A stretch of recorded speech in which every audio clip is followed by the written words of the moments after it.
Welcome to Comic Book Streamland, and thanks for pulling up a seat. Tonight, we're chopping it up with real comic book creators, the ones out there in the trenches, making books and getting them into readers' hands on their own terms. This isn't a right or wrong kind of show. No gatekeeping, no ego. This is shop talk, like a late-night bar conversation or a barbershop debate. Raw, honest, and unfiltered. So if you're cool with being a fly on the wall, stick around. Drop a comment and let us know you're in the room. We want to hear from you. And if you're catching us on the restream, don't be quiet. Show us some love in the comments. Oh, and don't forget to take that big old stack of unread comic books and slam it down on those like, subscribe, and share buttons. We know that pile isn't getting any smaller, so do something with it. And without further ado, here is the crew that's going to be hanging out with me tonight. I got JayDee Calderon over from Dreamweaver Press, Tom Hutchison from goddamn Laser Blast in the fucking background. I was told there would be no laser blast, and I rejected that premise immediately. I was ready as well. Okay. Can I finish the fucking intro? Tom from Big Dog Inc. I mean, what's the name of your imprint? I mean, I don't know your imprint. Yellow Road Studios. From Yellow Road Studios, we got Mr. Amin Amat. From Midnight Hustle, Mr. Derek Gordon. And last but not least, who's going to be here only for a few minutes with us tonight because he wanted to show his face. You know, he's part of the crew. Mr. Ray Jameson. What's up, Ray? What? God, how much? Fucking laser blast. That whole fucking night. Good thing I'm not there. I'm the new guy. There I am. Hold on. How did the face go? Yeah. You. The shittiest of shitty motherfucking movies. I thought we were done with the laser blast thing. I really did, guys. I thought it was all over. It's only just beginning. It's only just beginning. It's just the start. This isn't even our final form. Okay.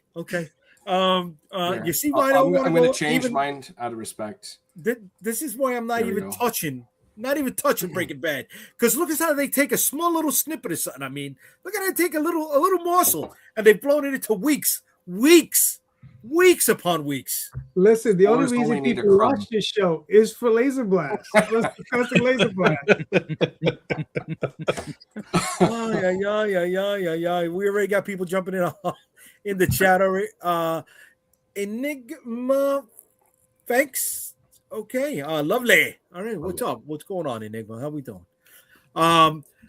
What's doing, fellas? I'm thinking that everybody saw the show notes, or at least we spoke about it quickly in the green room. But we got a lot of comic book creators out there who are still looking for publishers. Anybody want to start off with why or why not this should not be, or this should be a road they've taken? We have people on all sides of the spectrum. We even have an outsider here who can ask those questions that maybe we wouldn't be thinking about.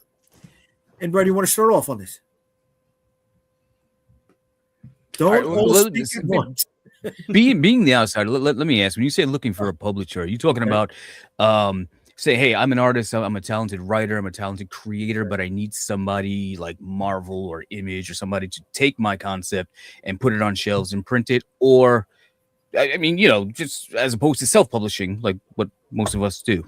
Most of you guys do. The idea of getting a publisher is that somebody will do the work for you and give more eyeballs on your work. That's it. Mm-hmm. Okay.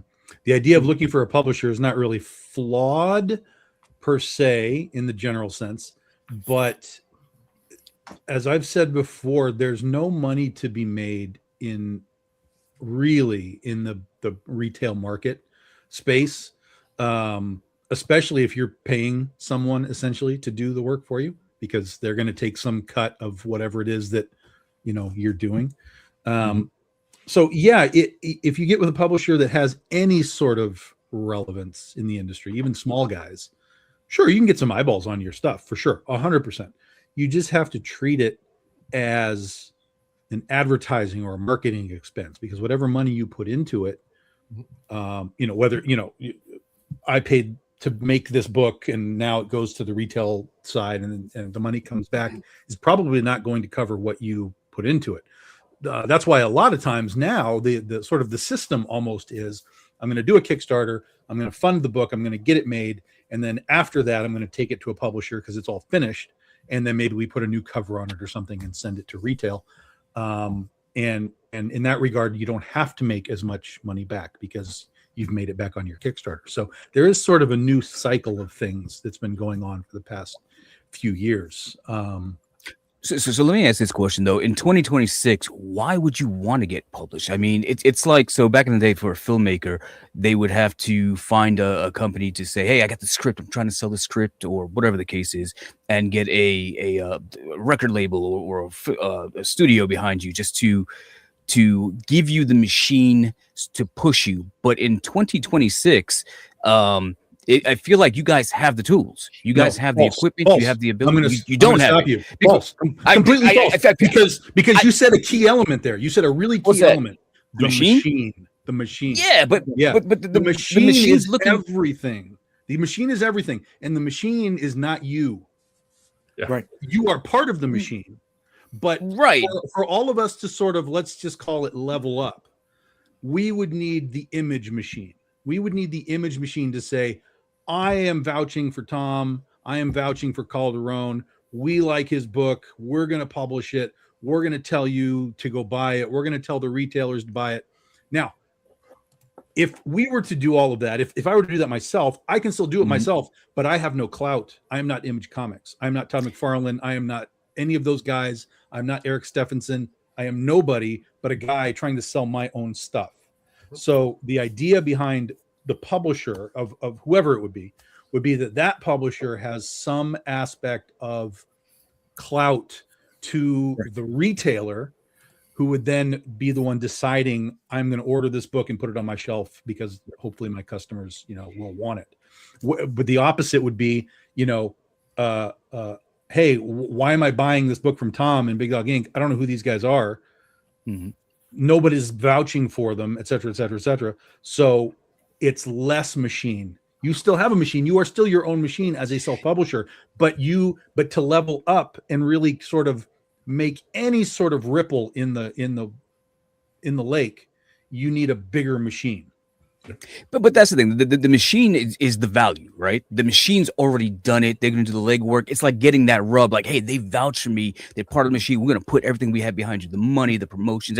But on the flip side, in 2026, what you guys are doing right now with Kickstarter is the equivalent to what the sluts are doing with OnlyFans. You have full ownership of your content. You can do what you want, how you want it, put it out there, and you've cut out the middleman. Of course, except that we still have no clout to the retail side of things. And the middle zero. Would be I've been doing this for 16 years, and every time I now talk to retailers, they don't even know who I am anymore. Like, but now partially because I left that system, and I've been doing this myself, like direct to customer for many years now. So, like I said, yes, we have a system, we have a machine, we are the machine within ourselves.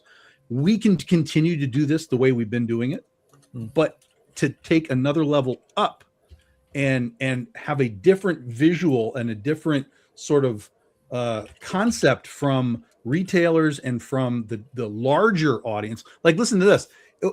We might sell on Kickstarter 100, 200, 300 people, right? Mm-hmm. That's an infinitesimally small amount of people that buy comics. Yeah. So if you were to try and get into the retail side of things, even if you did it on your own, that still doesn't mean that the retailer is going to say, oh, I want this book. Mm-hmm. But if you were attached to Dark Horse or Image Comics or something along those lines, those companies have 30, 40 years of like, we know who these guys are. So if these guys are now vouching for Tom, vouching for Calderon and saying, we like this book, check it out. That's the level up. That's the next part of the machine. We're still our own little, like, we made this machine. But then there's Dark Horse machines and Image machines and those types of things that get you spread further. And those guys also have bonus connections to oftentimes places in Hollywood and people that are looking at those companies saying, what do you got over here? What's coming? What can we turn into a thing? So there's extra elements to the machine the higher up you go in the ranks. Right. Yeah. I mean, you wanted to say, oh, sorry, Calvin. I agree with Tom, but I have a little bit of a different take for a different type of creator, right? Because there's some creators that are just lazy. Yeah. They don't want to do any of this work. They don't want to do any of it. That's true. Like, all they want to do is draw the books. And, All those Canadians. It's all those Canadians. Blame Canada. Yeah. Yeah. You know, but Hold on. all they want to do is Blame draw and write the Canada. books, and that's all they want to do. You know, but yeah. But there are those types of creators as well. But yeah, Tom's correct though. No, or they don't have the reach to the American market. Excuse me, the U.S. market, because Canada is part of the North American market, and that's something that great jumps in on. Yeah. But I mean, go ahead, buddy. Yeah, I think the decision as an independent creator to go with a publisher, it's going to depend on really where you want to go with things. Because from the way I see it, going with the publisher, more like HarperCollins or Penguin House, it's more about the distribution. They will get me into access into markets that, technically I could get there myself, but let's face it, the road from A to B is going to be so long compared to if I go through with them. So it really depends on what you're looking to do. I mean, the key item really is distribution. You know, what I've been doing with my stuff has been following more or less the Jeff Smith route of just getting my own stuff out there, and then evaluating at one point if a publisher is going to be worth it. You know, at this point, yes, I control my IP. Yes, I have all sorts of stuff. I have all my legal shit in order. But it's going to come to that point. Are you really going to be worth going to that next step? Since I have all my ducks in order, which is, of course, you know, just learning from those that came before me, just like the mistakes that they've made. So I made sure not to make those same mistakes. So when that moment comes, I can get a solid deal. But yeah, it could get to a point where I decide not to, where it's not worth it, you know, and I'll be okay taking the longer path to go where I want to go. Or it could be something good where Penguin House or something like that does come around and be like, okay, you know, we got this distribution deal with you for your books and blah, blah, blah. It really depends. Is there power behind it? Yes. Is there a lot of stuff behind it? Yes. But I think it's going to really come down to the individual creator. If that is exactly what they want to do or want to go, then to really evaluate, you know, my best metaphor is usually when you're starting a company, any sort of company, and you get to 100 employees over, you have to really evaluate where that company is going to go, because everything changes. You're not going to be able to take a look at everything. You're not going to be involved in all the processes. You have to trust and delegate all these processes to other people in order to get to that next level. Are you ready to let go of that? And that's usually where you have to make that decision. So is there benefit to it? Yeah, hell yeah. You know, but it's going to come down to the individual creator and or group, if that is what they exactly want to do or want to go to. You know, that's how I kind of feel about it. Ray, you on the other side of this. What's up? We joked, but let's hear a legit reason from you, brother. Putting jokes aside, I think everything I've heard so far brings some pretty good points to the table. So Derek, I think, just to add to what you're saying, the gap is narrowed because of the era we're in now, networking, social media, etc. But to add to Tom's point, the gap is still there. And JayDee, he's on the a little bit of a different answer there, which I more relate to, but also what Amin is talking about here, where to quote my late father, he said, any artist that is going to make a money off of their passion, there's going to be a point where it's no longer about the passion. It's about a means of survival, just like anybody who gets a job. That's why you have the job. Todd McFarlane, when he started Spawn, he was pretty much all of it. Now he's done a lot of delegation because he has more responsibilities. For little old me, this isn't my day job, and I was very fortunate to find a publisher because of all the extra legwork that comes behind what I'm doing.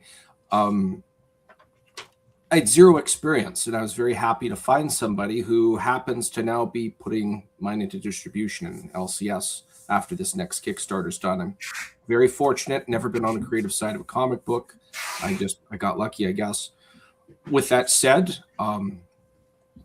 there's got to be some point for me. I'm at very early stages. My whole intention is just to make this miniseries.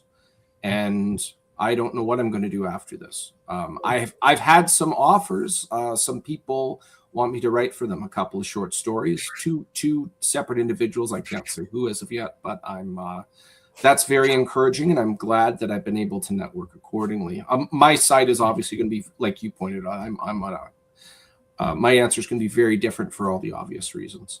Mm-hmm. Yeah. So it sounds like, we're on the same page, where at some point there's way too many plates to spin, right? And you start bringing people in, and if you have the war chest, the revenue to do so, you do it on your own. If you don't, then if opportunity arises, whether you knock on somebody else's door or they knock on yours, you go with the publisher who gives you more access, right? But it changes your framework. It changes your business model. You go from direct to consumer, which is what we understand, right?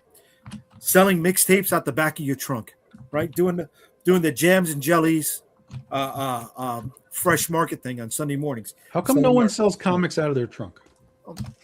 The equivalent. How come no one just like drives up somewhere and parks their car and opens the trunk and comics? Yep. I've done that.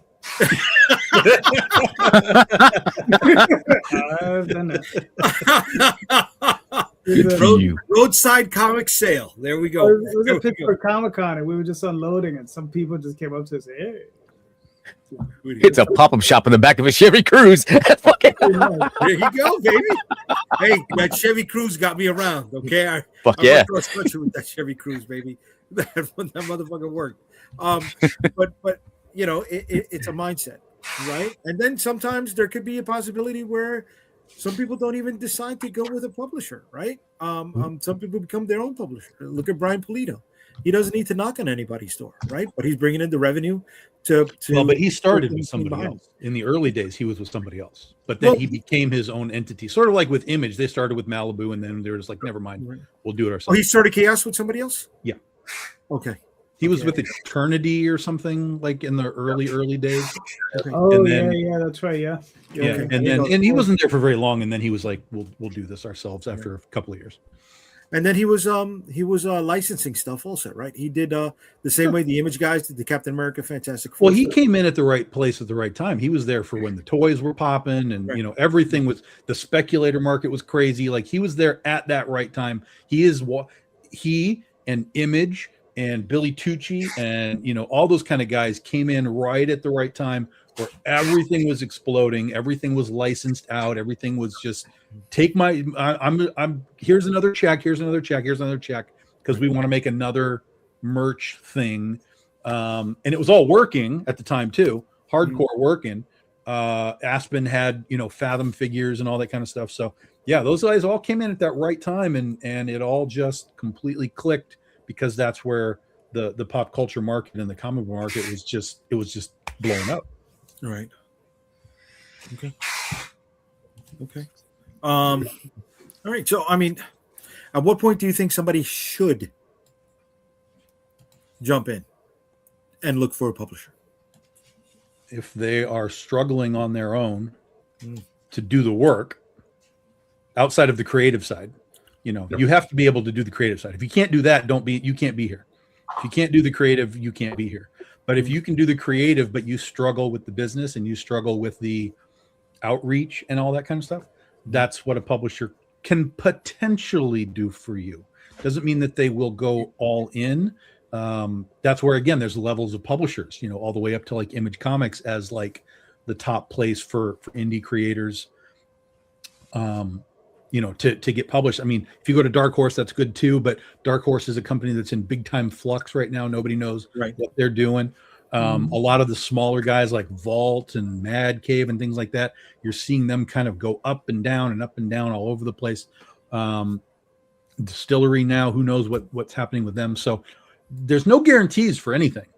And in the 16 years that I've been doing Big Dog Inc., I could probably sit here and come up with about a dozen publishers that have come and gone in that time that had names attached to them, like big names, had money behind them, had Hollywood connections, and they're gone. And I'm still here. I'm by no means flourishing. You know, it is basically Big Dog Ink is me and whoever I hire to draw the books. So, you know, there's no machine here, like we've talked about, or there is, but it's the tiny little, you know, moped machine that we're doing over here. And I need a Harley machine. It's a couple of cogs. I want to tack on to something that you're talking about there, Tom. Derek, I don't know if you remember years ago, you came to New York Comic Con with me, and you were doing the interviews with a lot of those publishers that Tom is talking about, right?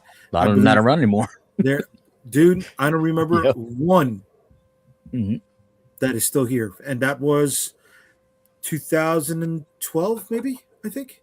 12, 13, yeah, give or take. Right? Folks, I got a jet. Okay, Ray. It's nice to meet you guys. Thanks for hanging with us. Thanks for giving us knowledge, Ray. Your input on this, brother. All right? Appreciate it. You know, and they're not here, dude. They're not here anymore. I think another problem, dare I say, if a problem, is that when it comes to comic book art or just even just the arts in general, there's that whole thing that artists should not be involved with the business side of things at all. Yet, in all forms of entertainment, we have seen constant everybody getting screwed over left and right. Oh, I didn't look at the contract. I don't understand what the contract was about. Or this other deal, left and right, blah, blah, blah, blah, blah. That needs to change, because what you are creating, it's a property, it's a product, it is yours. You created it, but you also have to be very smart and savvy to have all the control around it, which means all the administrative, boring stuff that comes with it. But that gives you a lot more power, in short and long run, on what you're creating, because you're not going to let yourself be swindled and on a contract, because you're very well aware of what to look for, what not to look, and everything else. You're also very aware of just the usual shenanigans that go around, and not just in this industry, but the entertainment industry and in general. So yeah, when you're working with your own property or artwork or illustration, you have to be willing to take care of the administrative stuff behind that, which I know for most people it's kind of boring. Oh, I have to do accounting. You got to do that. You got to run your business, because if you don't, someone will come in and run that for you and get you right out of there and milk you.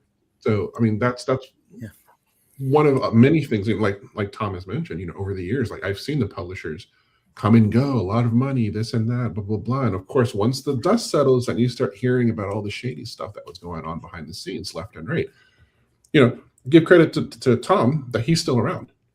Regardless if he thinks he's on a moped, but for most of us, he is on the Harley, because he has survived. He's still doing his stuff. He's still getting it out there. The name is still valid, and it's still running, not like in a bunch of other places. So, and that is, I'll give credit to Tom, that is because not only is he dealing with the creative side, but he's also doing with the administrative side, the boring side of art, which we all have to be really savvy and aware of in order to survive.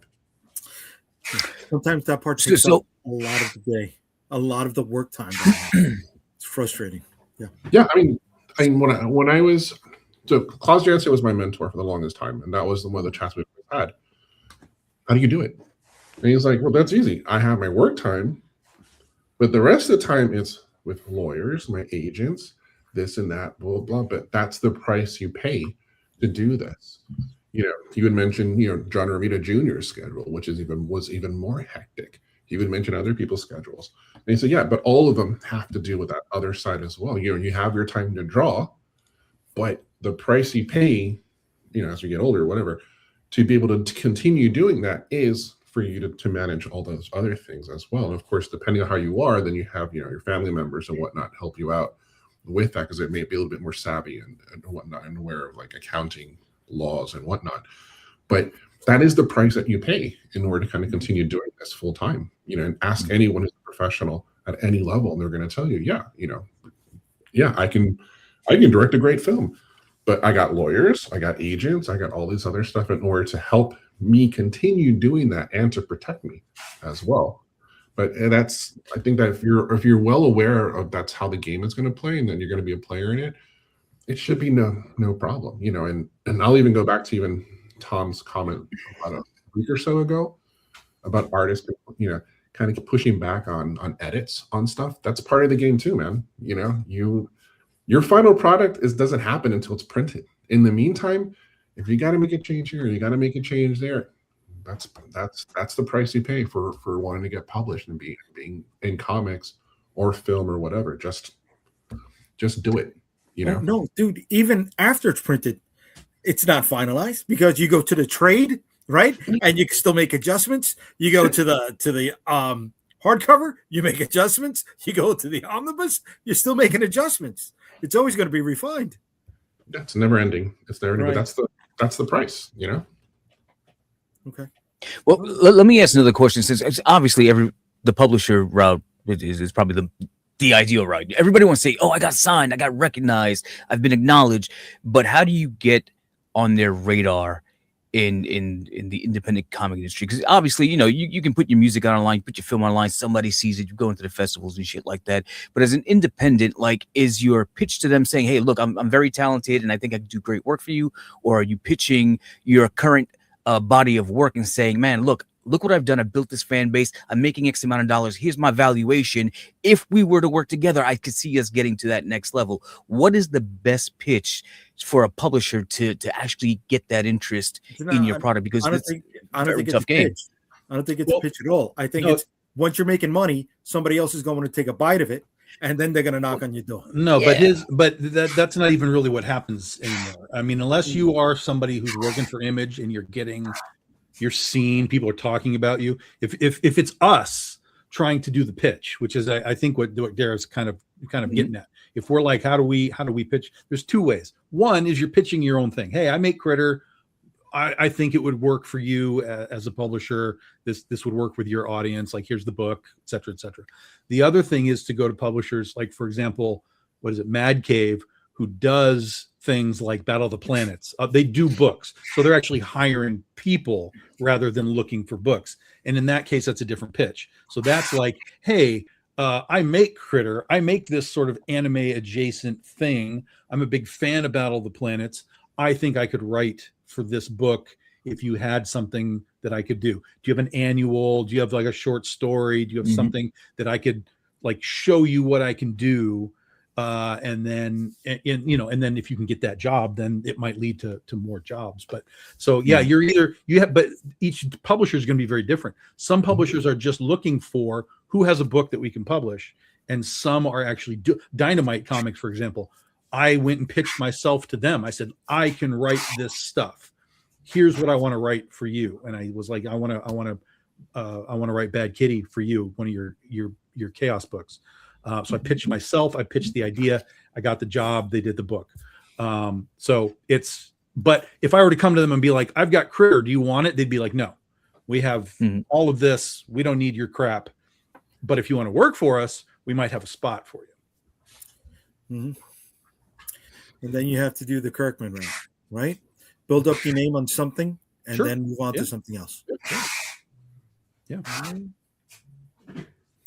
So, any other things you guys want to drop on this before we move on to something else?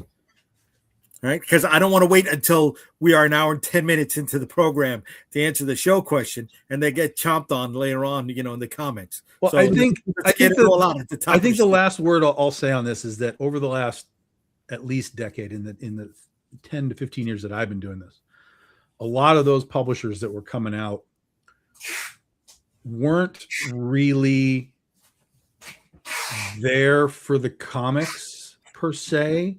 They were there to throw IP against the wall and see what might stick on Hollywood's door versus we think this is a great comic book idea, blah, blah, blah, blah, blah. It was a lot of like, I think we're going to make this and then pitch it to Hollywood. And then we move on to something else. And we move on to something else. We move on to something else. And I think that's why a lot of those companies that did that have now fallen away because Hollywood is such a fickle business. Just in and of itself, that even if you have connections, it doesn't mean you are going to get anything anywhere at any time. And if your business model is, well, we're going to put this book out and probably won't make any money, but Hollywood's going to give us 50 grand for it, and then they don't give you 50 grand for it, that's a quickly unsustainable business model. Right.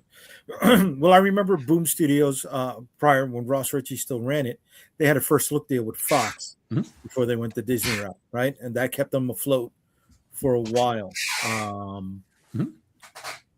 But not everything is like that, right? And there are some companies that went out just with that mindset that had movies produced from their comics and didn't stick around long enough in publishing for the movie release. And one of the things I'm thinking about is Radical Publishing. They had the Hercules movie that starred The Rock. They folded right before that. Forget about going direct to video before the premiere date, right? Before it finished filming, they went underwater.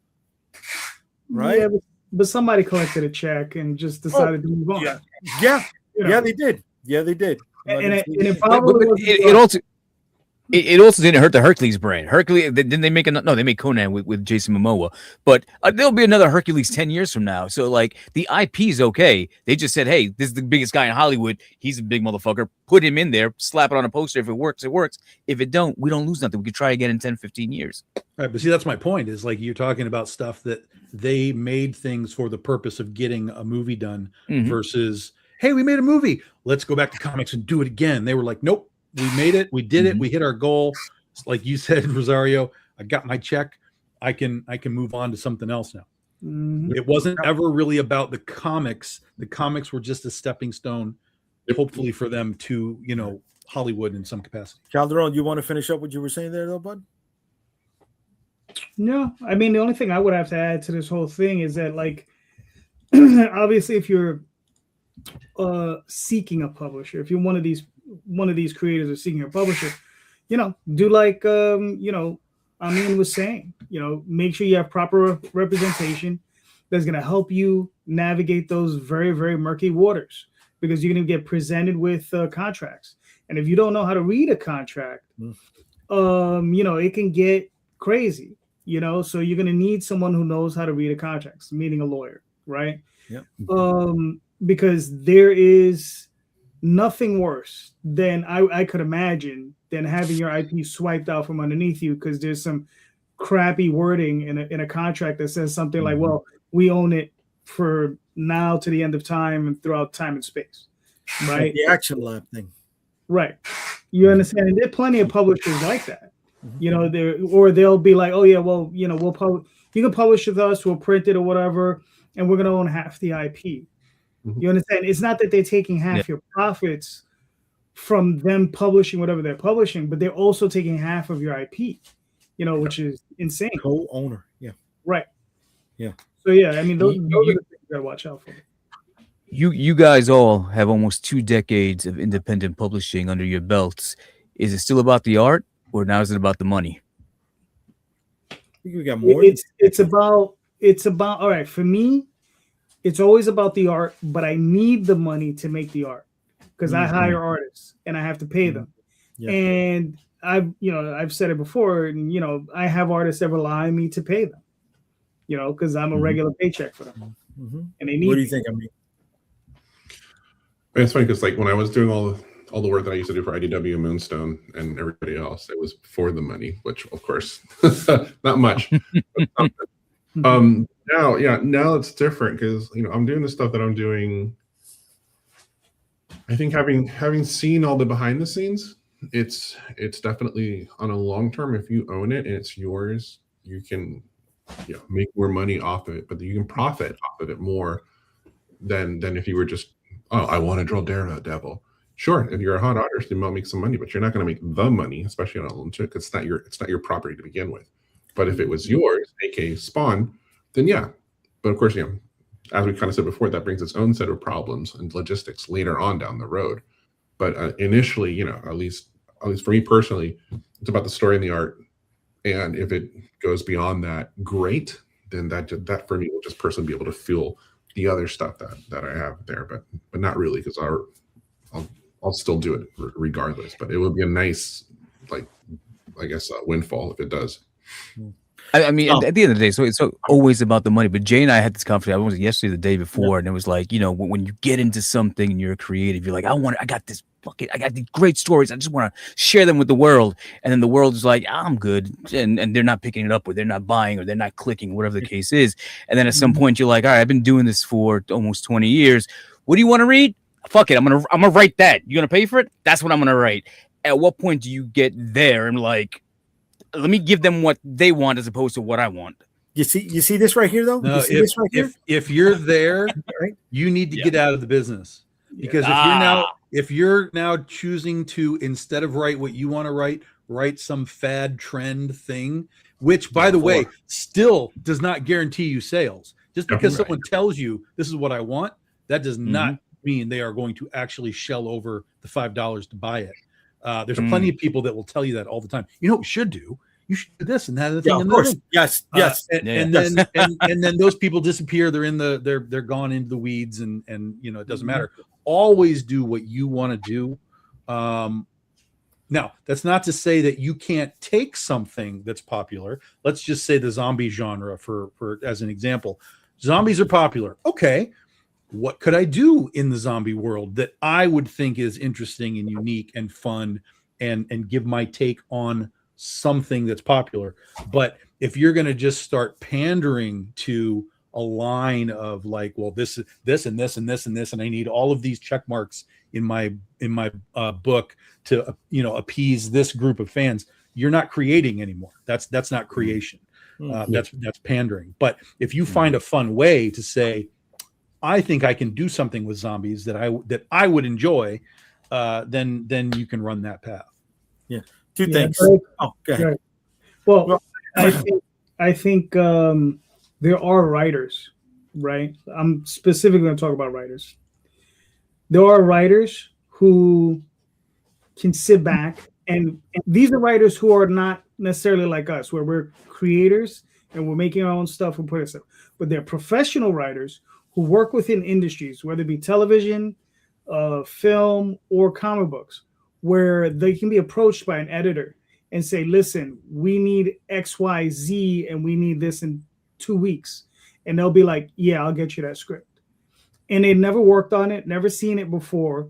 And depending on how in tune that writer is to writing, they can flip that switch and be like, okay, boom. And they can bang out a good story. Won't necessarily bang out a great story, but they can bang out a good one, right? Just enough to get that editor where they need to be. Okay, and we've seen plenty of this at Marvel and DC, where you got plenty of writers in there. They're not great writers, they're good writers, right? And you might get some good stories out of them. Sometimes you get some not so good stories, but sometimes you get some good ones out of them, right? But you can flip that switch. And I remember when I was working for the couple of years that I worked professionally, the projects I was presented, I didn't know anything about them. Right, they were anime projects, whether it was La Blue Girl, or Tenchi Muyo, or Phantom Quest Corps. I got presented these projects. I didn't know anything about them. They sent me videotapes. I was like, all right, let me watch these, and I treated it like a job. I studied those tapes. I took the time to look at them and develop a story. I said, all right, what's going to be fun? So it's something fun for them, but it's also something fun for me, because you do have to try to love what you do, right? And I did my best to do that, right? I think so it's a little different when you're talking about that, especially when it comes down to professional writers, right? Those professional writers, you hear Howard Chaykin. He says he worked in Hollywood for, I don't know, it was 10 or 15 years, and he says, dude, I was writing stuff I would never watch. Okay, and it's not that he's being deriding the work. You understand? But this is stuff he's not really interested in, but he knew as a writer how to formulate these stories to stuff that people enjoy. Right. So, it depends on skill. But again, that's a little different. It's like that's being hired to do something. Whether you like it or not, you're just like, okay, I need to write. That's your job. About this. That's the job. Yeah. Versus like creating something, for yourself or whatever. So there's kind of two different, sides to the coin. Yeah. So I want to touch on two things with what everybody's saying right now. First is everyone will tell you what to do when their money is not involved. They're not the ones taking the risk. They're not the ones doing the work, but they love to tell you what to do. Right? Oh, go down that way. Oh, make sure you order T-shirts for women. No, you're not gonna fucking buy them, right? Shit like that. All right. And then when it comes to we can't turn around a book quick enough to pander to a trend or to capture one, right? I mean, in a perfect world, it's taken us 2 to 3 months, and that's fast to get one book out, right? And by that time, and that's paying premium, right? That's paying rush job money to get something out in 2 months. And a lot of times that trend is starting to fade out. You right? can, but they tap on those trends with just variant covers. They'll be like, "Oh, this is popular. Okay. Here's a cover." Yeah, they do. And then next month, here's a different thing. Here's a different thing. So you might not get a story or a concept out of it, but you can still sort of like tap the vein really quickly if you have the pulse of something, you can do it pretty quick. Okay. Yeah, the trends for me is just like fast food, really bad fast food. I mean, case in point, just go to Artist Alley and whatever the new thing is. Like it's Wednesday, it's that stupid character from Beetlejuice, it's Laser Blast. I don't know. And next thing you know, you go to Artist Alley. Sir. I'm going to make sure that Artist Alley is flooded with Laser Blast aliens. Listen, this little fucking show turned around this book and made this one fucking book a hot property. We can make other people's fucking book in demand. Got to make ours in demand, but we made this little motherfucker. Yo, somebody made money with fucking barbecue penis with blasters, so shout out to them. Yeah. Fucking, I don't know what it is. Dude, it's not barbecued penis. It's an unshelled turtle. Unshelled turtle. These guys fucking prove it. Technicality. we gotta get some of the fucking creative team. Did you speak to your colorist, Tom? No. Did you talk to him? Why not? It's been a fucking month already. No. Come on, go. Because some of us are working over here, Jay. Oh, fuck, you're not working right now. We're bullshitting. Some of us are doing shit. We're fucking bullshitting. And it's time to bullshit. Oh, excuse me. Before we go on to the next part of bullshit, let me chime in. Let me touch base with the chat over here. All right, going back to Champe. Money, there's always money. Especially when he's one of the people that we gotta hire. So yeah, we gotta bring in the fucking money to pay guys like him. Want the money. Shout out to the artist. Burks, what's up, brother? He's why not both? Okay. Glenda Latina. What about writers like Stephen King? He writes under a pen name and was popular. Can the same work with comics?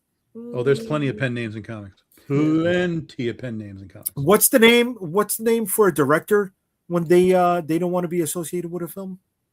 No, I don't remember. Oh yeah, they have like a pseudonym. I forget it with it. But I've seen it in comic books as well.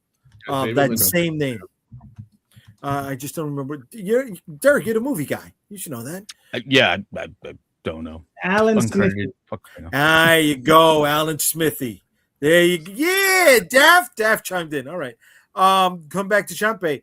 It's like musicians. You want to try new things? Sure. But don't expect sales. If you want money, stick to trends. But trends tend to get boring and overused.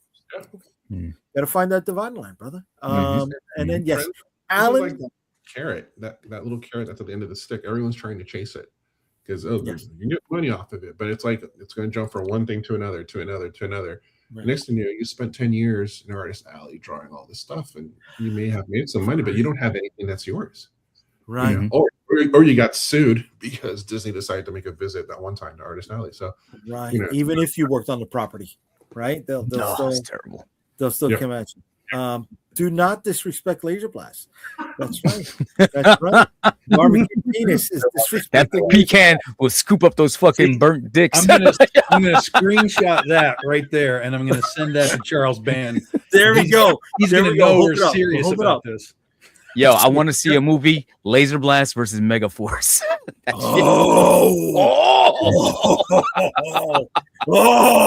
boy! You got. I love that. I love that because that you got a crush on that mashup. Barry Bostwick. Barry Bostwick all day, baby. Right. So I removed some of the topics that we talked about in the last time we brought up the top 5, and I've added new ones. Some of those new ones are number 1. Why isn't there a top 5 Laser Blast moments? Negative. But we got a new one. So one of the new ones is an IP wish list, right? Which IPs would you love to have? Laser Blast. If money was no object. Something like Street Level Heroes, doesn't matter what it's movies, TV, comic books, anime. Who are your favorite street level heroes? Another is item number 5, horror icons. And then we also replaced number 11 and 12. We've added comic book villains and action icons. So we're going to spin the wheel because this is randomized, right? Everybody's on equal footing when it comes to this. I still think it's rigged. I have a title for my movie podcast now. 6 Degrees of Laser Blast. Not gonna happen, kid. Nobody, dude. The people aren't even alive that were in Laser Blast. Come on, man. All right, we're gonna hit the random wheel generator, which is up here, and we're gonna find out which one we're gonna be talking about first. All right, and it's not rigged. It's not rigged. I think it's rigged. So you say Negative. All 6? right, so we're Is that a 6? Yeah, it's a 6. It's a 6. It's 100% a 6. All right, so number 9. All right, let's look at it. Number 9 is. Okay, pull up the list. I'm pulling it up. Number 9, action movies. All right. What are your top 5 action movies? I think there's only 2 good action movies anyway. Ew. All right. Anybody want to start this cycle off? All right. Okay, we'll start with Calderon. All right. Thief, Die Hard. Shit. What's the one with Mel Gibson? Huh? Lethal Weapon. Lethal Weapon. Yeah, Lethal Weapon. Oh, Heat. Top Gun. More, I guess, sort of action. Well, no, I said Thief. You said Does Thief fall into action though? Oh, I think Thief. so. I don't even know what that is. I never heard of Thief. I don't know. I'm sorry. Michael Mann movie with James Caan where he's a fucking Yeah. thief. So he steals things. Yeah. Never heard of Okay. it. No. Okay, so Thief is in your top 5. Okay, you said I Thief. think it's a What good else? movie. I like it. I like. Oh, Okay. I mean, Derek, since you're here, you help me with the last one. Shit. I'm like, Wait, well, let me go over your list again. You Give me said some hints. Die Hard. go ahead, Die Hard, Uh-huh. Top Gun, Yeah. Top Gun. Okay. Thief. What else? And there was Die Hard, Thief. There was another one. Yeah, we're going 5. Yeah, I know. 3. All right, but hold on, Derek. Charles Yes. Bronson film where he's in Canada and he steals a guy's dog. The Hunted. Charles Wait, he's Bronson like- in he's- Canada. Holy shit! Yeah. Way to go! I know Yeah. what you're talking Fuck. about. I know what you're talking about. It was on a Channel 9 replay over here. Yeah. Holy shit! Fuck. Dude, I only saw it one fucking time. Yeah. That's a Like good it one. rings a bell. The title escapes me though. Holy Charles shit! Bronson in Canada. If you're in the chat, you It know wasn't what one I'm of the. talking about. Was it? Huh. I know what you're fucking talking about. Holy shit! You went fucking deep, kid. Yeah, that's a deep cut. I would have said one of the Death death wishes Hunt. of the mechanic, Death and Hunt. you went Death Hunt. That's what. Death Hunt. Death Hunt. Yeah. Ooh, boy. Not the name I would have come up with. Okay, yeah. Yeah, Holy shit. Okay. Death Wow. Hunt. Okay. that's Okay. a good movie, man. I mean, that's a really Yeah, good. no, dude. You know what? I saw the chopped up version. I don't Mhm. ever remember seeing it in its entirety. All right. Yeah. Death Hunt. And what's your number 5? Oh, shit, Last Starfighter. Fuck it. Last Starfighter. Okay. We could go with that. We could go with that. All right. Amin, you're up, buddy. All right. We got for classics, Tango and Cash. Nice. We got Heat, Okay. Mhm. and then more recent, we got Fury Road. I like that. Mm. And then for back to the classics, Total Recall and Big Trouble in Little China. My man. Nice. Big Trouble, Little China. Yes. Nice. And I'm sorry. Tango and Cash, Heat, Fury Road, Big Trouble in Little China, and what else? Total Recall. Total Total Recall. Recall. The- Now, which one? The Not that Schwarzenegger one. Yeah, There we go. Yeah. okay. Not that Colin Farrell one. Yeah. No. Okay. I like Colin Farrell. Not that movie. Yeah, Okay. exactly. Okay. All right, Derek, you're up, kid. All right, so Man, I could do this all fucking day. So I'm just gonna say the top 5 that come to my head immediately. Oh, sure. One, Die Hard, clearly. The Warriors, Okay. Commando, Uh-huh. Bad Boys 2. Really? And I'm not gonna say a specific one, but I gotta put John Wick in there. Okay. Okay. All right. Tom, you're up, kid. Roadhouse. Nice. Yes. It's Patrick Swayze. Top of the list. Roadhouse. Blade. First Yeah. Blade. Yeah. Gladiator. Ah, 300. okay. And the oddball of the group is Enter the Dragon. There you go. Good movie. Ah, Mhm. shit. Okay. Wow. I got Bruce Lee in my list, man. Okay. Yeah. Okay. Yeah. I'm gonna go with True Lies. Hmm. I honestly, that's high up there on Schwarzenegger's action movies for me. I think it was the most well-rounded of all of them, right? There were bumps in the roads to a lot of them, and that was a Cameron movie, right? That was a James Cameron movie. James Cameron. Yeah. I'm gonna say Aliens. Mhm. That just the Marines just fucking going off. Don't sneak any explosive devices, down there with the furnaces. They're like, fuck it, we're all gonna fucking die. Lethal Weapon 1. Just that one scene where he's fucking running barefoot down what is it, Ventura I love Boulevard? that shot with the bus behind him in the wet fucking Yeah, dude. That the was shirt's open. He's like, he was fucking going for it. He was fucking going for it. yes. I'm going to add a second Mel Gibson movie, not Passion of the Christ. He nailed it in that one. I'm going with the Road Warrior. It's like a 1 hour action scene in that show, in that movie. The Road Warrior, for a very odd reason. The chaps. You're gonna laugh, almost really close. All the villains that he fought became dreadnoughts in the G.I. Joe toy line, and I fucking love G.I. Joes.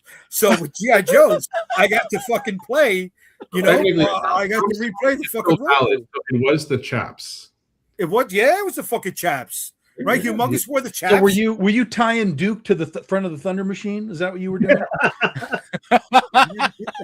I never fucking did that. I had the vamp. The original green Jeep.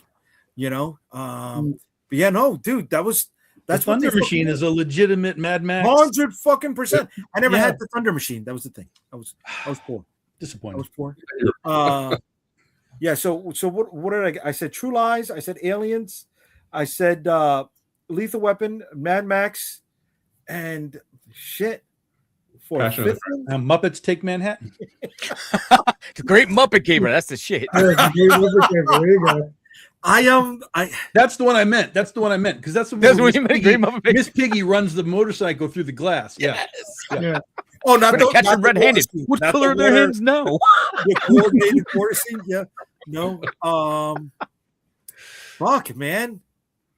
This is your game, man. Come on. I know. Say a comic book. Just movie. one that comes to mind. You're not getting married to the fucking idea. Just Superman toss 2. one out. Superman 2. Superman 2. Yeah. Yeah, I'll go Superman 2. A lot of action. It was a lot more actiony than the first one. I think there was. Oh yeah, of course. Yeah. So I'll go Superman 2. All right. Wow, we got through that quick. I didn't think we'd go through that so quickly. That's a shirt. Well, I think that's a didn't shirt realize. somehow.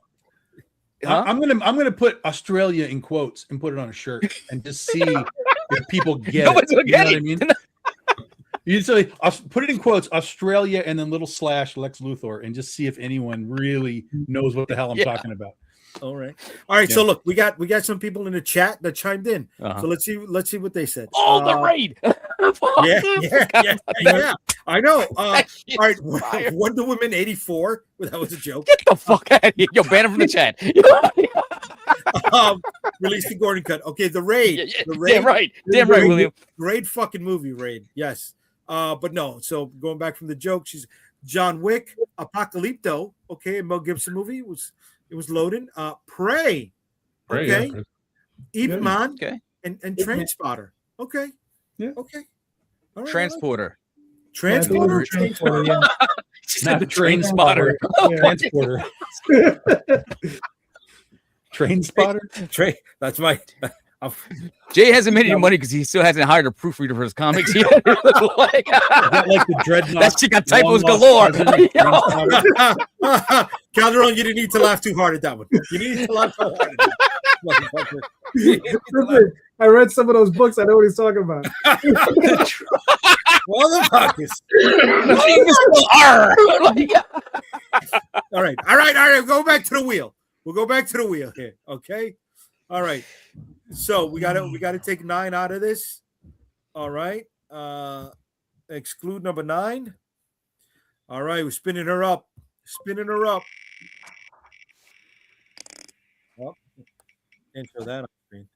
Can't show that. Fuck. Okay. All right, number 8. Number 8. And number 8 is. Told you it was rigged. It's not rigged. Not fucking rigged. All right.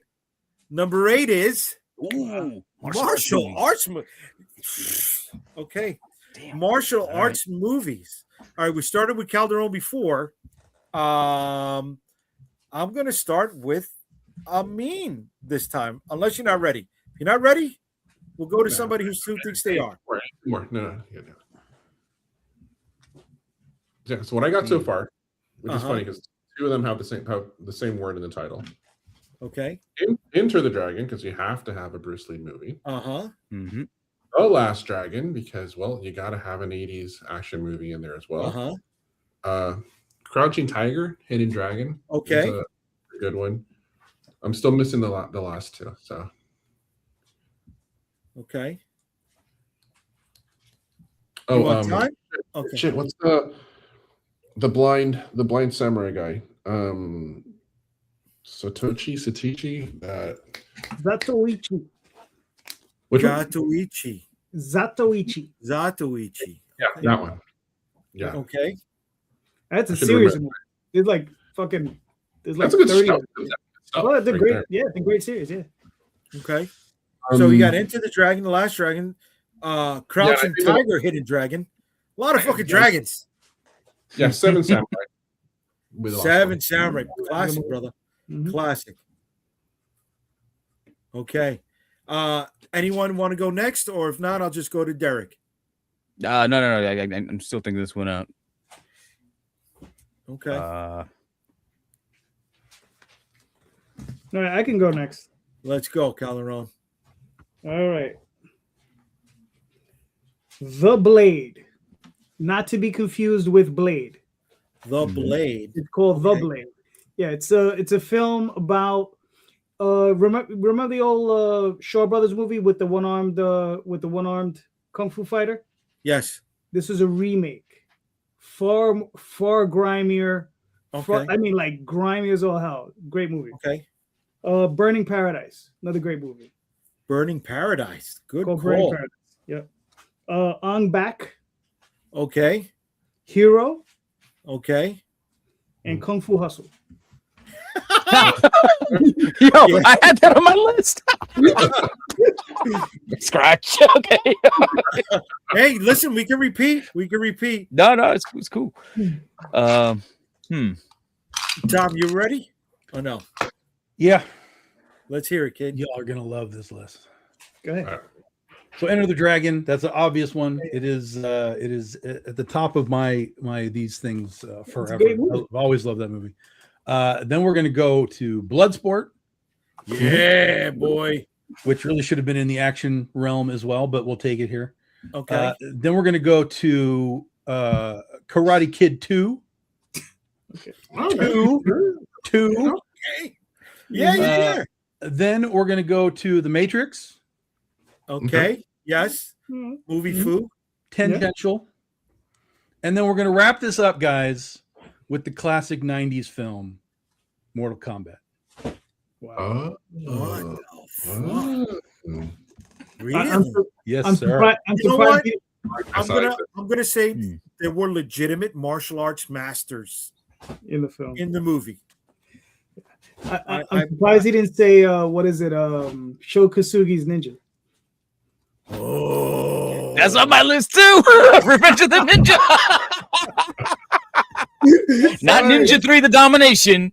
Oh, that's got some dope parts too. But with the Revenge girl of from the Ninja. Boogaloo. With the girl from Boogaloo. Yeah. Come on, With Lucinda Come on. Dickey. Yeah. From Breaking. on. The girl from Boogaloo. Jesus. Sho Kosugi. Which All right, you do Derek, you're up. So I mean, we've been throwing them out there. I mean, like I said, I had Revenge of the Ninja on there. I gotta throw John Wick back in there because those fucking movies are just great hand-to-hand combat. Plus the Raid, which was already mentioned. The other ones that I got though, Kill Bill, Okay. the first one, and one which I'm not sure if you guys are familiar with it, but it was fucking one of my all-time favorites. Always on a Sunday morning or Saturday morning on Channel 5 in New York. Lead was James Ryan. The one that I like is the sequel, actually. This was called Kill and Kill Again. And I don't know. They had one that was kill or be killed and kill again. And he rounds up the posse and they got to go stop. I don't know if he's a Nazi soldier or whatever the case is. And he's holding a tournament. And so, dude, this fucking movie's wild, but it's a great Saturday morning kung fu flick. Yeah, I remember seeing this a long time ago. Okay. Mhm. Kill and Kill Again. I don't remember that one, dude. Yeah. Shit. Okay. So white guy too. I think he's white, and then he would kick ass, and every time he would fuck somebody, he'd go yeah. So my whole childhood, I'm fucking be like yeah. I beat my kid's ass like yo, clean your room, yeah. So like,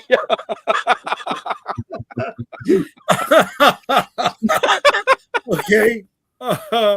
Okay. All right. So I'm surprised this was off of your list, guys. But Five Deadly Venoms. Mhm. I mean, what do you? Yeah, it's all right. it set up. It's the whole, good. Yeah, it's just I feel like I've seen so many versions of that. Yeah. It's just like you see so many versions of the Magnificent Seven, like Five Deadly Venoms, the same Yeah. shit. Yeah, but Okay. All right. I'm gonna go with Ong Bak 2, not Ong Bak 1. Yeah. I think it was raw, plus the whole mystery behind it, where he disappeared for 2 weeks, and they thought he was dead, but he was just off in the fucking jungle, fucking tripping out or something, or depressed or whatever. That's why the movie ended the way it did. I don't know if you guys are familiar. The big fight scene in the end, and it says, it gives you one of those still clips, right, from the non-talky movies, and it says, and if you want him to live, pray. You're like, what? Well, it ends that way. It fucking ends just like that. actually, he went off to become a monk, which they said in his country is not unusual. For a Really? man to take some time and become a monk. He had a And then mental come back to breakdown the at the end of before wrapping the movie. That's what he had. What was that guy's name again? I forget. Tony Jaa. Tony Jaa. Tony Jaa. Yes, that's what it was. Yep. Tony Jaa. Yeah. Little honorable mention for Godzilla Final Wars too. There you go. No, that's a rumble. That's a Oh no, sir. No, sir. You have not seen Final Wars. You don't know what I'm talking about. okay. All right. Okay. You guys brought it up with the Raid. The Raid was just so fucking brutal for a martial arts film. I mean, holy shit. I mean, Yeah.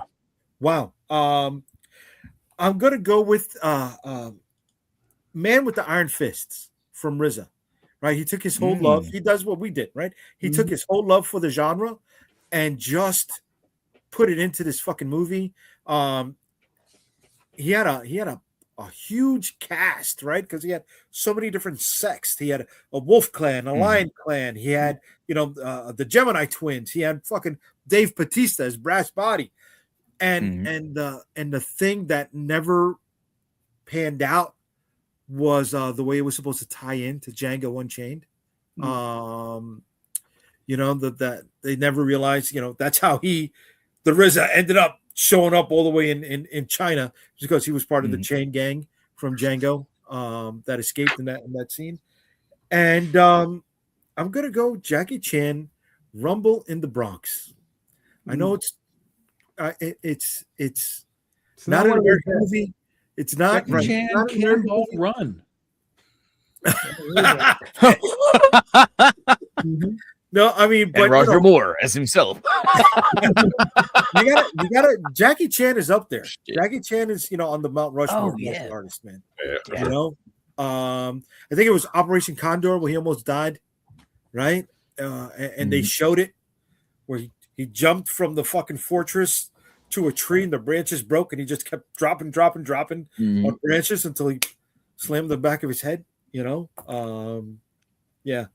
So those are my picks, guys. Those are my fucking picks. We missed the kid with the golden arms, Avenging Eagles. No Hong Kong Fooey?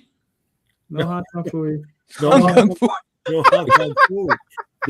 Dude, there's a lot of shit. There's a lot of shit that was left off here, right? But these are our picks. There's no right or wrong here, right? There's no, No, never. there's no experts. These are just guys with it. He's with the experience. number one super guy, though. I'm going off the top of my head, top 5, not even all time, just whatever comes, because the gummy just hit. So it's a little. I'm fucking, yeah. Okay. All right. So look, that the chat was chiming in on this one too, guys. Here we go. Oh, he was in on it. Kung Fu Panda. A Fistful of Yen from Kentucky Fried the movie. That's a deep cut. 5 Deadly Venoms, Eagle Shadow, Hard Boiled, Chocolate. Way to go, David. Only a man who knows Laser Blast would know Kentucky Fried Movie. Well done, Mr. Burke. Yeah. Miami Connection. Wow. I didn't know about that. Okay.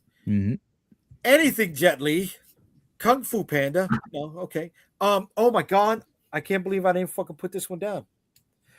Brotherhood of the Wolf. That I'm taking the rate off of there. You can't change your list. It's set in stone. That's cheating. Set in stone. Set in stone. Brotherhood of the Wolf. Vincent Cassell, didn't know he was a martial artist, right? Mark Dacascos, who was a son of a stuntman, / martial artist. And then I don't remember the name of the lead. I'm sorry, but he was the Chuck Norris of France. He was a kickboxer who won a bunch of titles, and the way they played that movie out, where you didn't know, and after Mark Dacascos was killed, he went off, and you're like, oh, great fucking movie. Yeah. All right, back to the wheel, guys. Beverly Hills Ninja. Come on, William. Come on, William, bro. Come on. Yo. Why not? It plays. Yeah. All right. Here we go. Back to the Wheel of Death. Gentlemen, back to the Wheel of Death. All right. So we're taking number 8 off of the list. Now, if it's 7 or 10 or a 10, we know trick. Yep. Yeah. I'll use another wheel after that. All right. But not today. Number 13. All right. 13. All right. Let's see what number 13 is. And number 13 is animated movie. Top 5 animated movies. Huh. Okay. We started one time with Calderon. We started with Amin. Should I start with Derek Tom or should I take the reins myself? You go ahead. Sounds This is like going you to take me should a yourself. second. Yeah. Okay. All right. I'm going to start off with an old classic, Star Chasers. They try to be Star Wars. They didn't get there. It was weird, but it worked for me. I'm going with Batman: Mask of the Phantasm, the first cinema movie based on that, and it still has ramifications going to this day. Gonna go with Transformers the movie.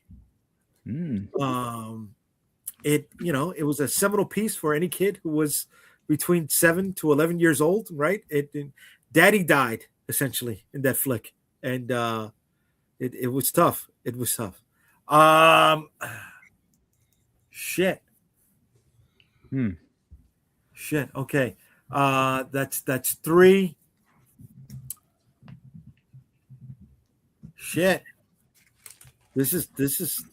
I wasn't ready for this one, guys. I just tossed it up there. All right. I said Batman the animated movie. I said Star Chasers. I said. What the fuck did I say? Batman, Star Chasers. Oh, Transformers the movie. Okay. Batman, Star Chasers, Transformers the movie. Shit, I got them gots here, guys. Heavy Metal 2. Okay. Right? I didn't see Heavy Metal 1. And in the 90s, that was one of those direct to VHS movies. That was different. You know, I never saw tits in a cartoon until Heavy Metal. Like, they can do that. Jesus. Tits. Yeah, tits in a cartoon. He was easily impressed. Yes. Hey, listen, they were based off of Julie Strain, and Julie Strain, she was something in the 90s, right? She was something in the 90s. I'm gonna piss a lot of fucking people off, but this has made connections with me and you know, some of the nieces in my family. K-pop Demon Hunters. Ooh. Yeah. Yeah, Oh. K-pop Demon Hunters. Yeah. Yeah, there we go. We went around the fucking spectrum with that Wiped one. your all. Yeah. Okay. All right. Who's ready? Who's ready to come up on this? I got it. Okay, Calderon, what you got? Fritz the Cat, Fritz. Fire and Ice, Nausicaa, Rock and Rule, and Secret of Nim. Nausicaa? Nausicaa. Yeah, we lost. No, Okay, hold on a second. Fritz the Cat, Fire and Ice. Okay. Nausicaa. I'm not familiar with Nausicaa. It's a Studio Ghibli film. The guy who did It's an anime Totoro. thing, Yeah. Okay. What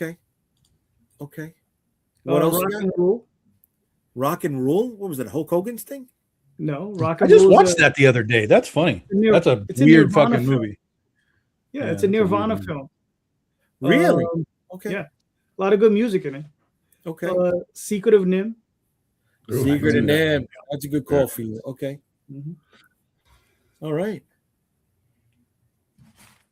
All right. So I'm down. Calderon's out. You know, we're going across the top. Tom, what you got? Okay, I got Transformers as well. That's an obvious one for me. That's I was working to replace it, but I don't have a replacement. So it's Transformers. It's The Rescuers. It was a big one for me back in the day. I love the 2015 Peanuts movie. I think that is fantastic. Wait, the CG one? Charlie Brown, yeah. Really? Hold on, Charlie Brown. let me see if I can do this real quick. Let me show you something. I like the like Great Pumpkin Charlie Brown and stuff like that too. Like those are like shorts. Okay. But the 2015 animated movie was like, it was so good. I couldn't believe how good it was. Can you see it, Tom? See, what am I looking at? All the way up in the corner, on the top corner right there, up on the ceiling. Up on the ceiling. I see Up on the something ceiling. hanging, but I don't know what it is. Yeah. That's the Rescuers. Oh, the Rescuers. Okay. Oh, that's That's them on the little. That's them on the okay. albatross. Oh, okay. Mm-hmm. All right. Yeah. Transformers, Rescuers. Transformers, Rescuers, Peanuts, Watership Down. Mhm. Oh, Classic. you went dark. I'll let everybody settle after hearing that, because Yeah. I know it's bringing up feelings. Yeah. Mhm. And then we'll go with the Bakshi Hobbit from back in Okay. the There you go, 70s. yeah. Mhm. Okay. All right. We're going down. We're going in the circle. Derek, you're up. All right. What was the last Spider-Verse movie that came out? Was that Across Yeah. the Spider-Verse? Yeah. Across the Yeah. Spider-Verse. Yeah. Okay. That one. Shark Tale. That shit's hysterical. I still quote that shit to this day. Oscar the Shark Slayer, motherfuckers. Yeah, that's just fucking hysterical. Monsters Inc. number 3. Mike was out. Fantastic Mr. Fox. Mike was Yo, that's my daughter. That's Leia. Okay. Yes. Fantastic Mr. Fox. Yep. Wes Anderson flick. And Seth Rogen's Sausage Party. Oh. Hey, shit worked for me. That shit was hysterical. I came out of the theater like I spent money on that. Okay. All right. That's your pick. All right. I mean, you're up, kid. All right. I have here Paprika. Yeah, good movie. Chainsaw Man, Res. Frederica? Paprika. Paprika. Okay. Paprika. Chainsaw Man, Res Arc. Obviously a classic, Akira. Mm-hmm. Yeah. Totoro. Mm-hmm. Okay. Memories. Memories. Honorable mention, the Transformers movie. Wait, Memories? I'm sorry, I'm not familiar with Memories. Yeah, that's a Katsuhiro Otomo movie. Tomo, yeah. Same guy did Akira. Mm-hmm. Okay. All right. Wow. Okay. We went around the block on this one too. Okay, let's see what the chat said on this. Chapa, you're lucky not to know the animated movies Bolivar the Hero. My country sucks in many ways. Okay. Good thing we stayed away from that. But seeing as how the majority of this panel likes Laser Blast for some reason, we're gonna have to see the shitty fucking movie. David comes up with Fire and Ice, Heavy Metal, Rock and Roll, Fritz the Cat, Lord of the Rings. Okay. The Missus, K-Pop Demon. Hey, baby, K-Pop Demon Hunter. All right. Kung Fu Panda, Lord of the Rings. That cartoon fucked me up. All right. Okay. Burks, Heavy Metal. There we go. Oh, she finishes off with Frozen and then Princess Mononoke. And Burks chimes back in. JD, you and I may be the only people on the planet that appreciated Heavy Metal 2000. Where you be, brother? Tits. Jay, check Facebook messages. I will, brother. Okay. How to put up to me? And he was fire. Okay. All right. Let me just see what Flynn wanted to send me here. Yo, read the fucking joke, dude. Come on. I read it. I fucking read it. Read the fucking joke. Come on. Head caught on fire.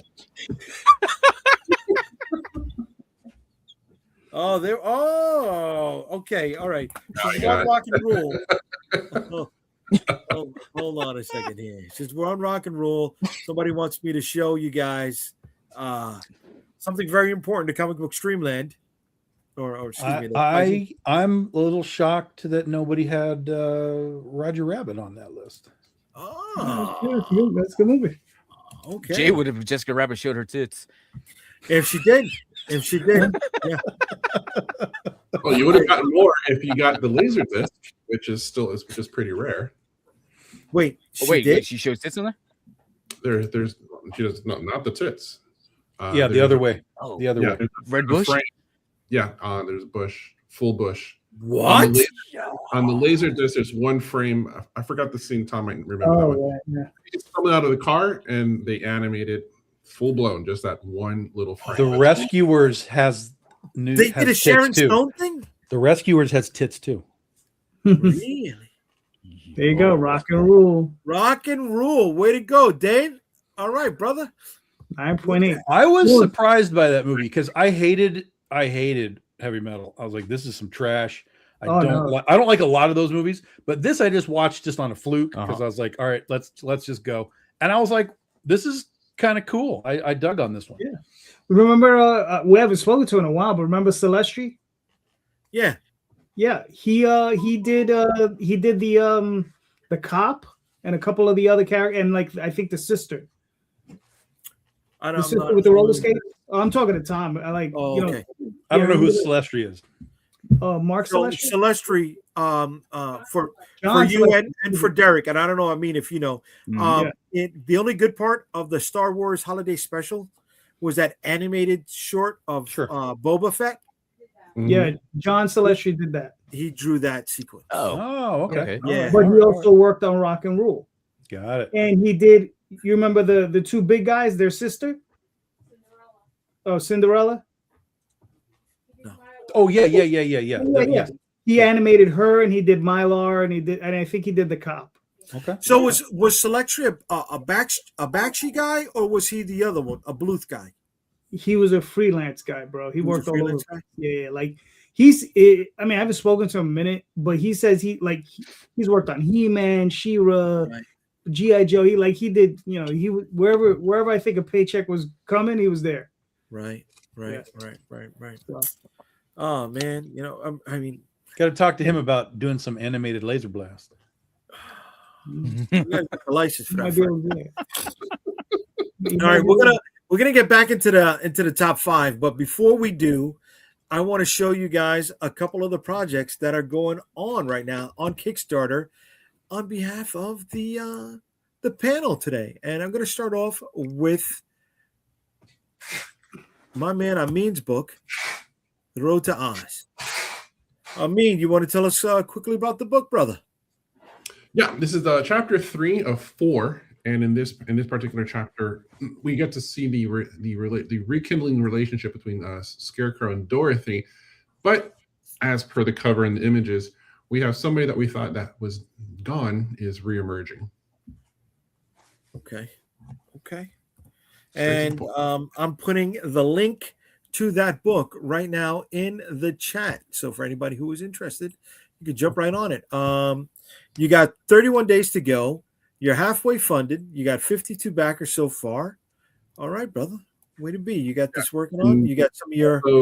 Also to note that the Kickstarter editions, and only the Kickstarter editions, each of them have 6 extra pages of art and story that will never be reprinted in digital or future editions whatsoever.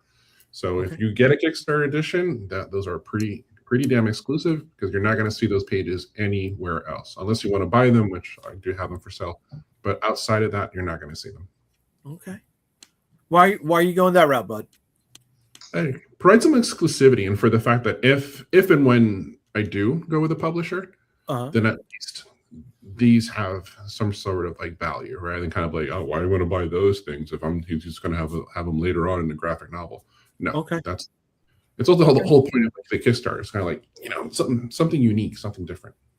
All right, so something to incentivize them later on. I got you, bro. I got you. Okay. All right. What else you got on this? Any other little secret? Let me see. We got different bundles that, on top of the books, bookmarks, and trading cards, you'll also get either 1 or 2 pieces of original art. Okay. Originally drawn 9x12. I think that I used to have a bundle that had original art, but usually I am on a book tour. So if you happen to be passing by any of those places, then I have original art for sale as well. So you can. Oh, here's your book tour. Okay.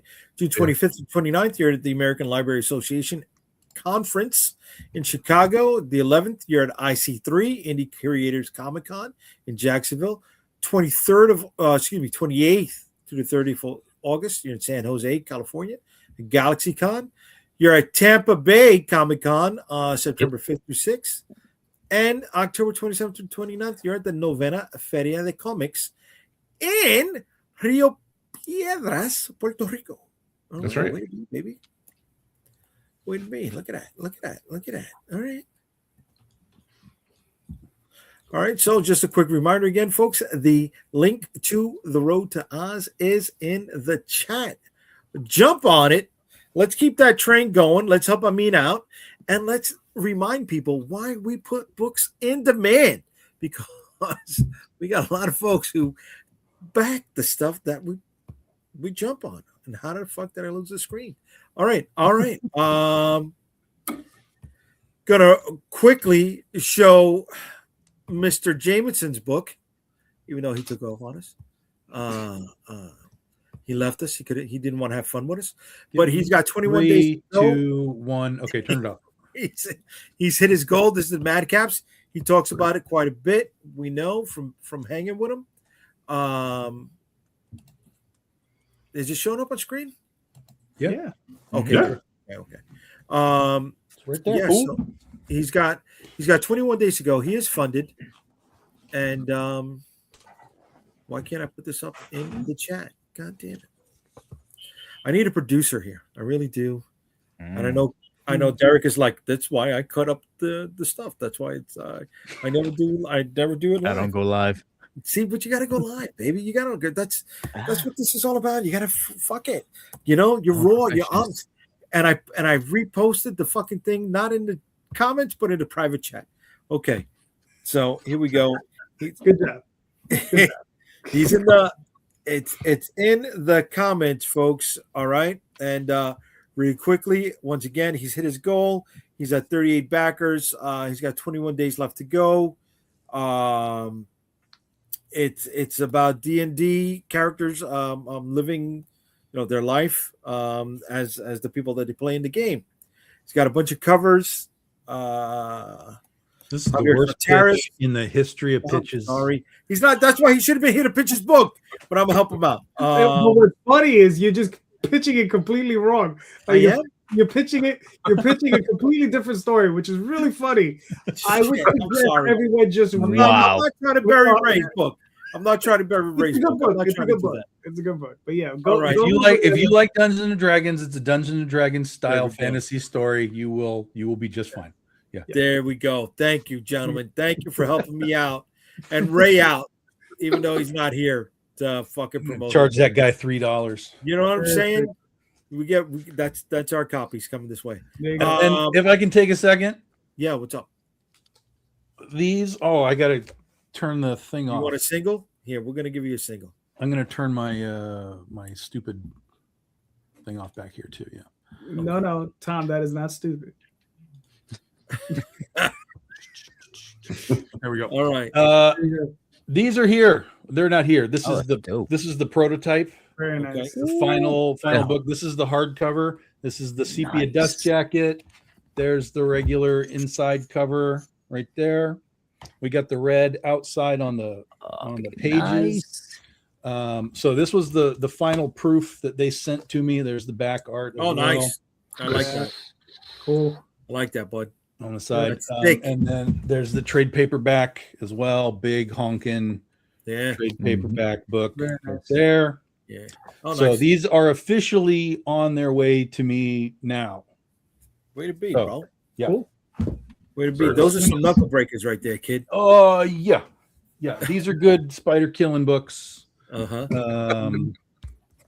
Yeah. But they're not like those like Marvel and DC omnibuses that are like 1,000 pages.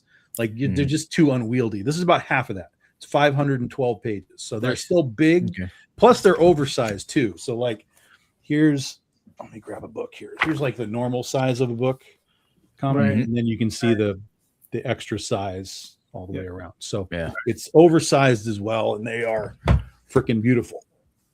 Okay. Way to be, brother. So when do you think they'll be hitting? I am not expecting them to be here till probably June.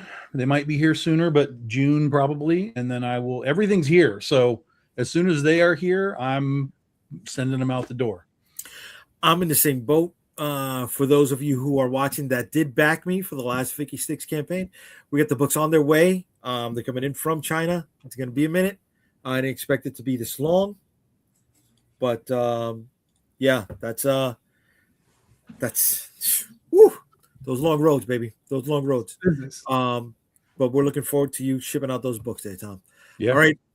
After that, we got Mr. Calderon's book. Which one? All right. Magi. Which one did I launch today? Yeah. No, I launched this a few weeks ago. There's only 9 days left. Like, you launched this today? Shit. No, I was gonna launch Oswald today, but I'll do that next Friday. So, but Jay, give us an irrelevant promo, Jay. Fuck it all up. Yeah, there you go. I already screwed it up. I called it Maggie Grace. I fucked up. I didn't mean to call it Maggie Grace. It's Magi's Grace. It's a duo. They the story revolves around vampires invading Innsmouth, and if you know anything about that, that's H.P. Lovecraft town full of fish people. Vampires are moving in. They want to take over, and Magi and Grace go in, and they're trying to settle this issue between these two warring factions. There you go. Listen, I'm going to tell you something right now. You need to change the title to Town Full of Fish People. Like Town that's Plus Book people. That that might do it. is a Tits and sellable Bush. Tits and title. Bush. Scroll back up. Yeah. There you go. Yeah. Rosario tits. Tits. Yeah. Heavy Metal 2. And Fact. Bush. All right. Calderon. You gotta let me know. Is she fully shaved or is there a bush back there behind that star? You got to buy it to find out, sir. That is- Fuck, okay. There you go. No freebies, sir. No freebies. Ah, I That's a bet you that still- shit looks like Arby's. There's a That's roast a- beef sandwich just I love fucking that. I love dangling that. out there. Oh, here we go. Listen, you get a choice. You get a choice. You go with There we or go. without. There we go. Okay. I fuck with the Exactly. brunettes. Yeah. Yeah. And You you like look over the pages Who by, does rapey dude? Yeah. It looks like there's no consent happening in that panel, right? No, Uh-oh. there's no consent happening in that panel. That's why she has a sword. Panties.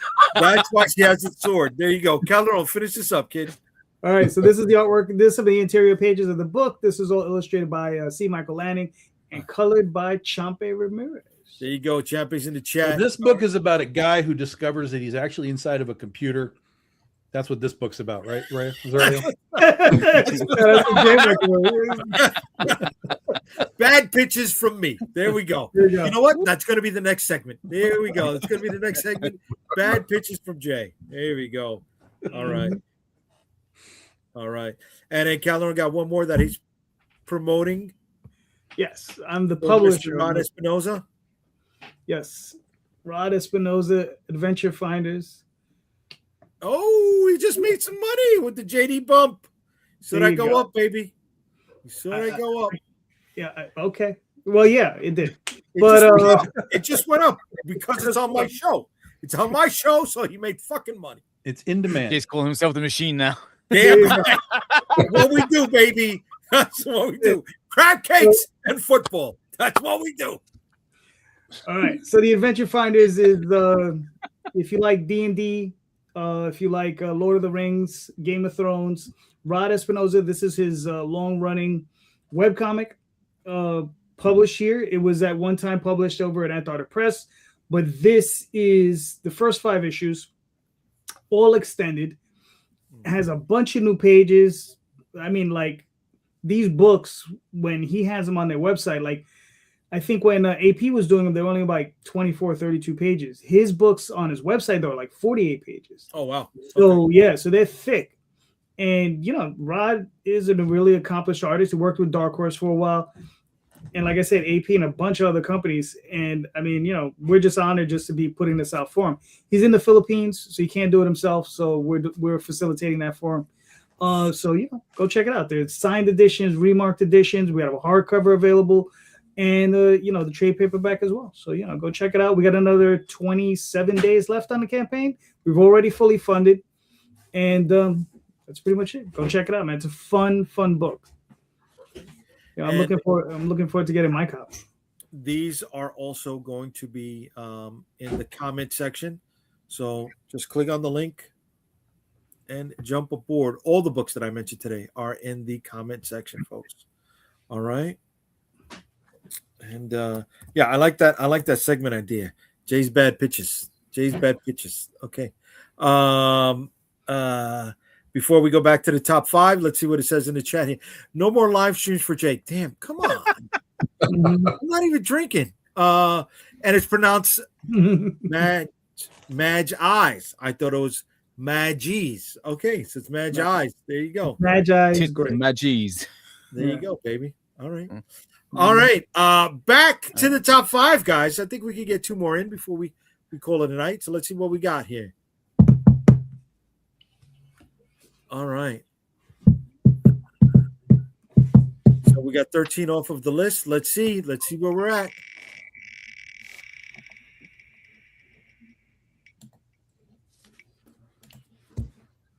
Number 14.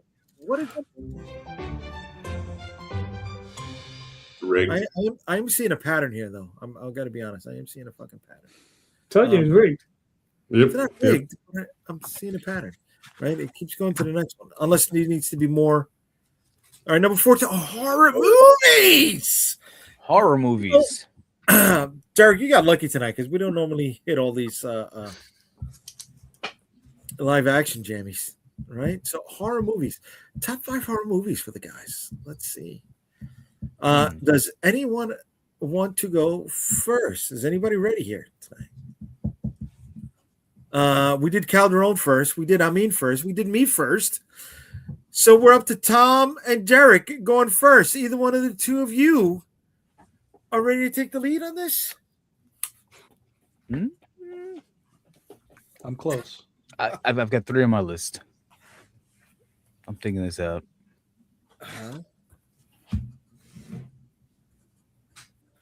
Well, we're figuring it out. Well, you guys are figuring it out. I just want to add one more thing.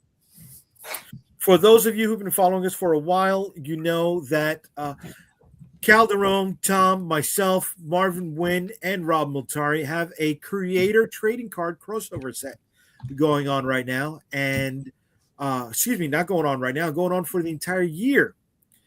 Cards numbers 2,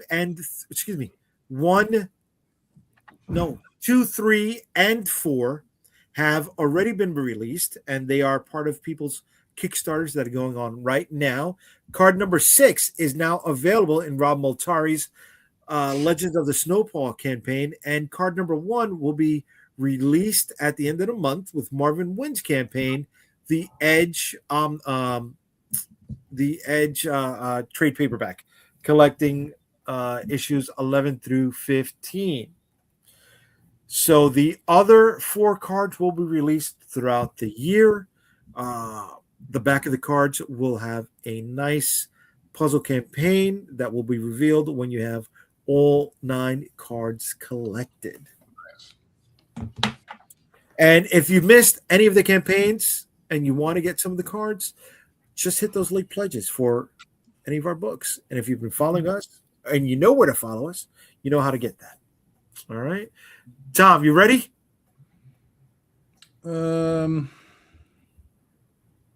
Sort of, kind of. All right, Derek, you ready?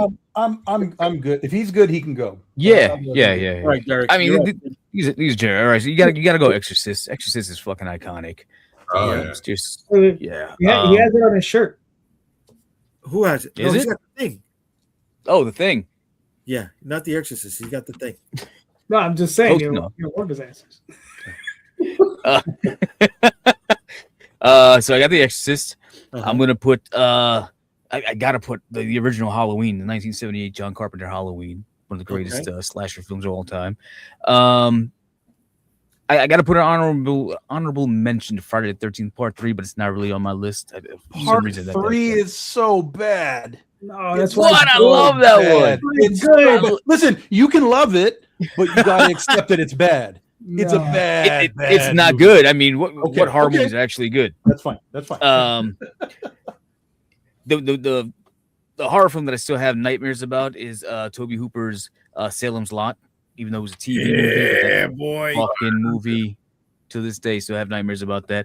I'm gonna put David Fincher's 7 on there, which I think that was a horror movie? Fantastic. I mean, there's a lot of stuff that serial kind of killer. leans into horror and thriller. You missed that, Jay? Yeah. It's a rom-com. Yeah. Yeah. That gift in the box at the end just broke my heart. And my second favorite movie of all time, George Romero's Dawn of the Dead. Okay.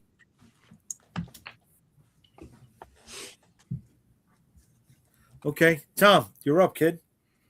The greatest werewolf movie ever made is The Howling. Yep. I also would have Halloween on the list. I'm gonna remove it since it's already been, and The Exorcist. I'm gonna remove it since they're already been said. Okay. I will put The Omen, the original Omen. Yeah. I will put Cabin in the Woods. That's a good one.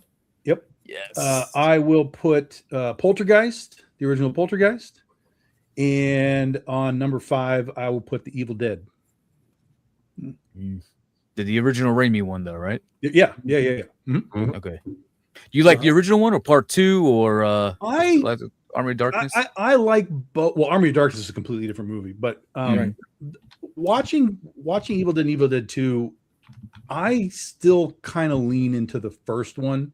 I like the changes and the difference in the second one, but just from a pure like, this is what he did to start. Like, I really like the first one. So yeah, I would say the original Evil Dead. And then honorable mention, like for me, like, you know, with 7 is sort of like, to me, it's sort of like thriller-ish. There's horror elements, but for me, the one that everybody kind of goes into horror is Jaws. I don't really treat it as a horror movie. I don't either. It has some horror elements, but for me, it's more like a thriller. But honorable mention for this is Jaws. Yeah. Okay. Nice. Okay. All right. Calderon. I got you. A Chinese ghost story. Okay. Audition. Well, see, that's one I hear people talk about a lot. I have not seen that. Yeah. Takahashi Miki. Yeah. From Beyond. Whoa. Alien. Okay. Event Horizon. Yeah. And honorable mention to Critters.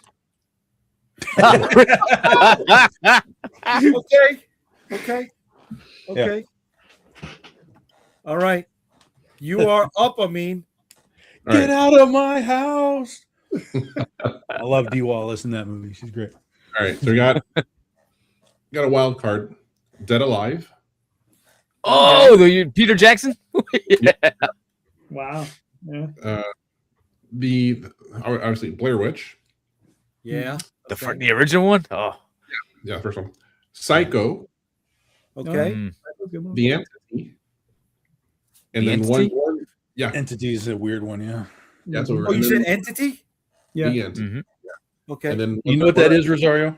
No, I'm sorry, not familiar with that one. That's the one where the chick gets banged by the ghost.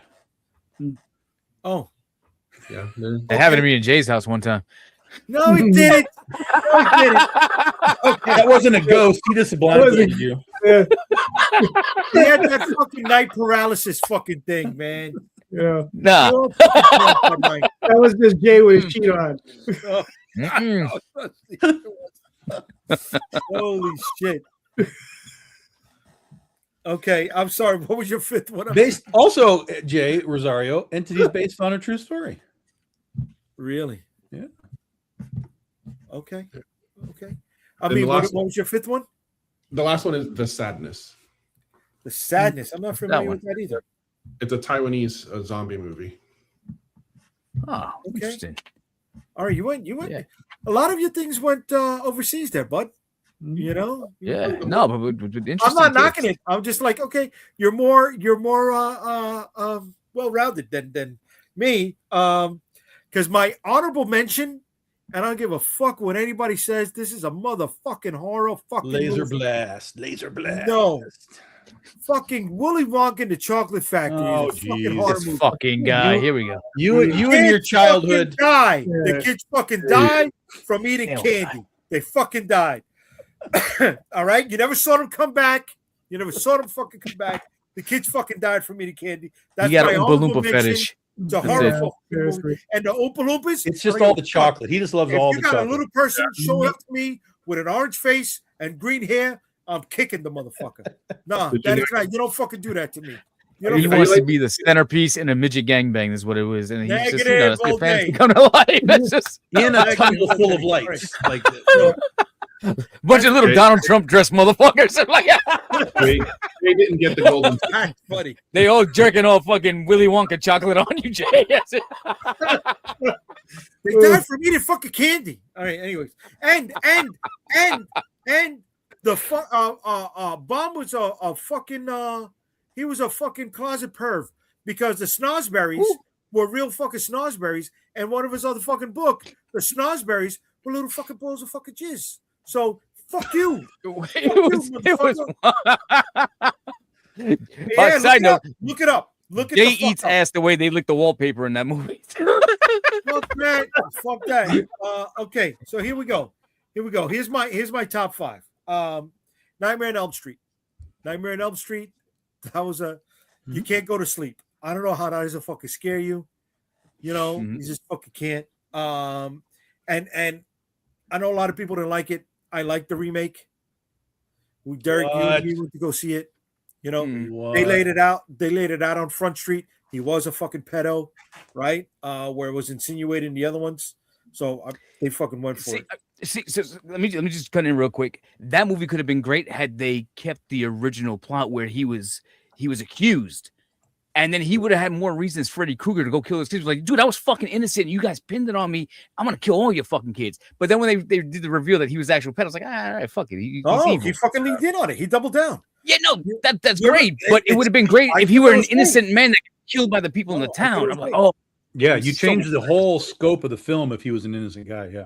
Yeah, I get it, but he was the type of guy that doubled down, right? I went wrong, so I'm going to defend why I was fucking wrong by killing your fucking kids, right? So I like the first one. I like the first one. It fucked me up, all right? Even with the mom getting sucked through the fucking peephole at the end of it, that was just ooh, right? Saw. That was horror porn. That was gore porn. That got to me. That got to me because the decision was on your hand. Do you want to fucking mutilate a little bit of yourself and survive, or would you rather fucking die? Right? We know how that one went. Late Night with the Devil. Yeah.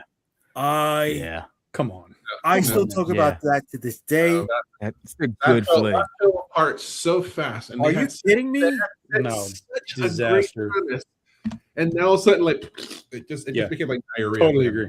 Totally agree. No way, brother. Totally agree. I really wish that movie would have stole the ending of Halloween 3 Season of the Witch, where at the end of Halloween 3, he calls the house like, to get the fucking mask off the kids. And then the commercials coming on, all the kids in the town are going to end up dying. They should have had the fucking thing where she's going to send out the fucking demons at that last shot, and they could have stopped because it was being televised live. Oh, my God. All right, so there's so many things. He was being haunted by his wife throughout the whole movie, right? Because I think it was 4 or 5 different times she showed up in reflective objects, right? Yeah. If you slow down the frames, they really went into this movie. They thought about it a lot. They actually researched the dates on when there was a Monday night where it was a Halloween and there was a full lot of work during sweeps, right? They did a lot of research going into this movie. They did. The whole thing with the orchard and those guys being pedos and bringing that girl back up to him, just so fucking many layers to this movie. Like, I want to talk to him because I still have questions on, like, am I reading into this or what? So I really like Late Night with the Devil. You mentioned Event Horizon, Jose. Yeah. I like that a lot. And that goes side by side for me with In the Mouth of Madness. Okay. Dude. The Mouth of Madness is dope. Dude, where the kid is riding the bike and he just fucking ages, right? Or when they go to check in to the B&B and the old woman is standing on her husband who's dead, right? But he was her simp. And then that German guy, Porsche now, what's his name? Jorgen, that he was in U571. That he was the main bad guy from the Stallone Judge Dredd, Jorgen Perchnow. That he was the Stephen King. I'm with it. So I said Nightmare, Saw, Late Night with the Devil, In the Mouth of Madness, and then Invasion of the Body Snatchers. Which one? The original, just the button 50s? On the end.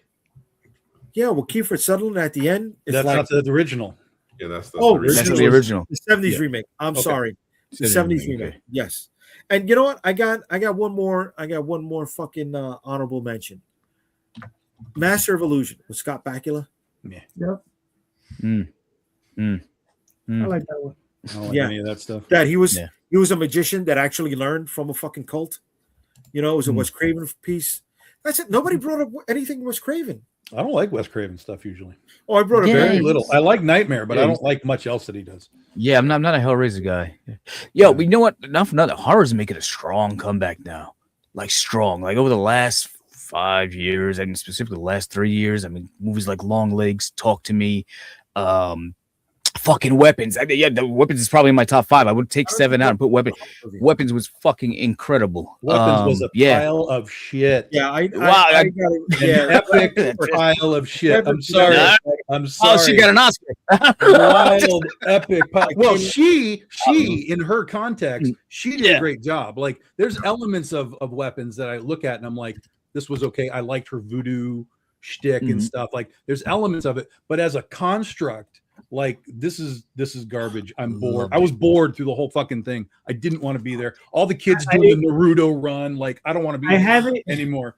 I'm about 45 minutes in it. Oh. I hate the fucking teacher. I want to punch her in the mouth. Yes. I get to punch her in the face. Yes. If I could wake up every morning and punch her in the face, I think I'd have a good day. I feel bad. I don't like her. I don't like her as an actress. No, it's not an actress thing. I just don't like her in that role, and I don't like that type of person. That character, Okay. Yeah, that character I just couldn't stand. Yeah.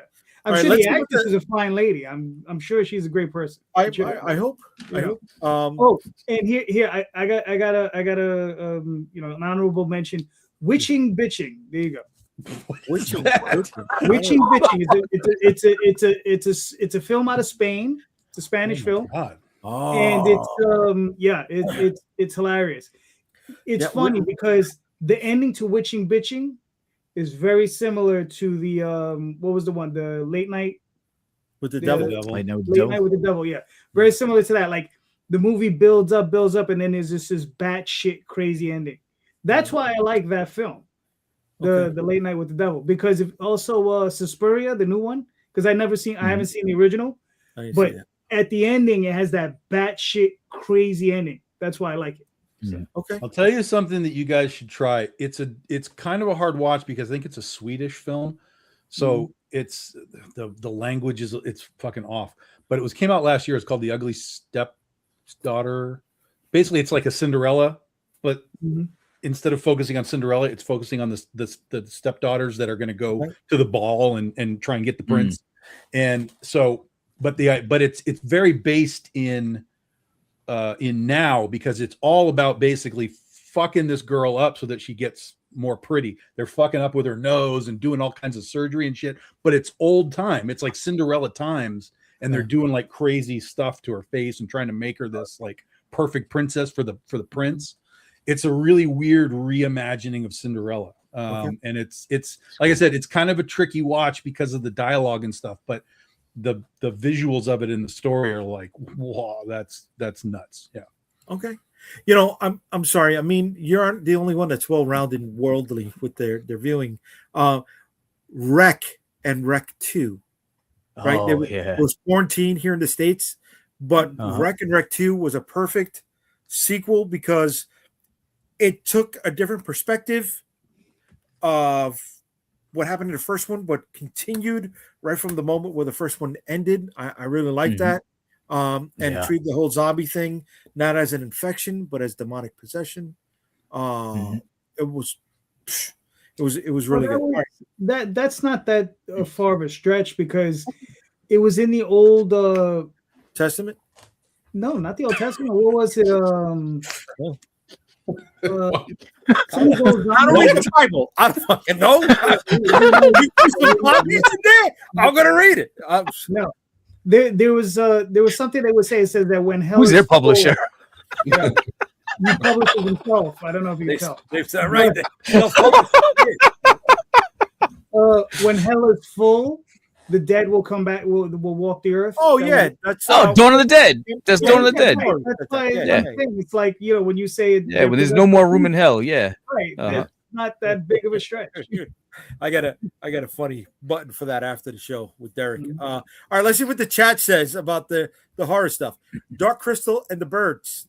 Okay. Hellraiser, Evil Dead 2, Willy's Wonderland. Yeah, I haven't seen with Nicolas Cage for real.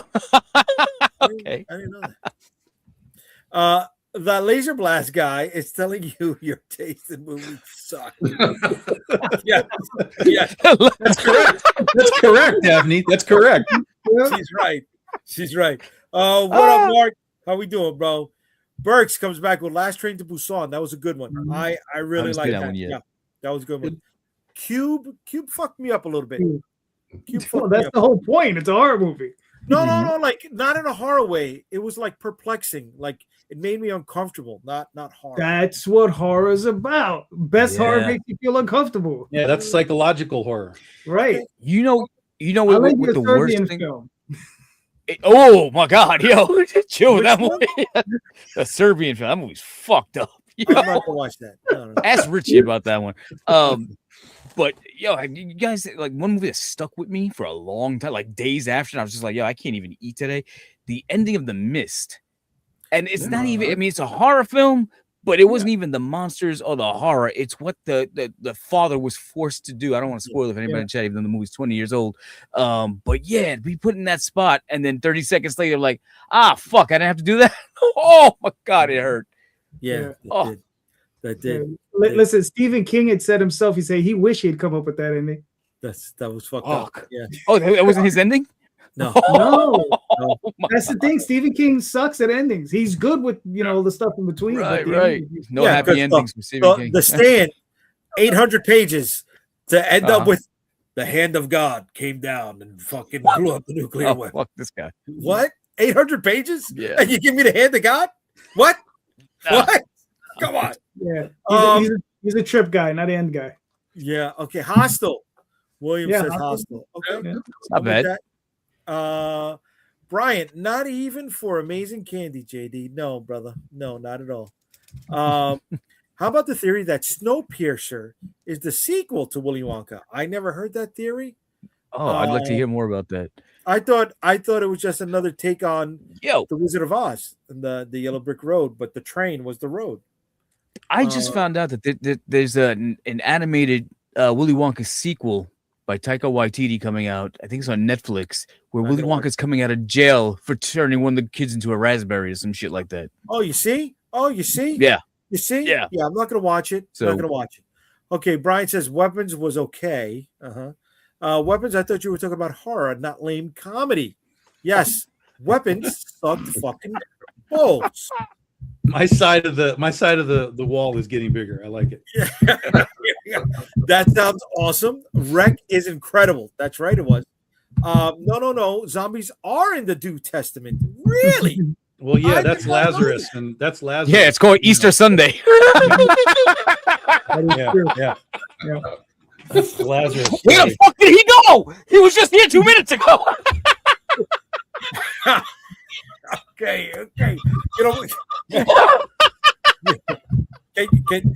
can you not put a fight between me and my wife? Please.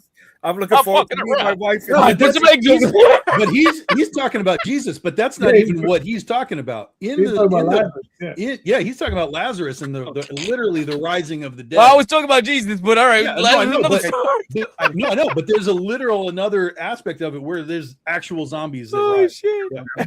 Okay. Brian comes back with loved Jacob's Ladder. Okay. This is an interesting one. It was an interesting one. Guys, we went 2 hours. I thought we were going to be able to put another one in there. This is what happens when you talk about She horror. said- It'll eat up all your time. Yeah.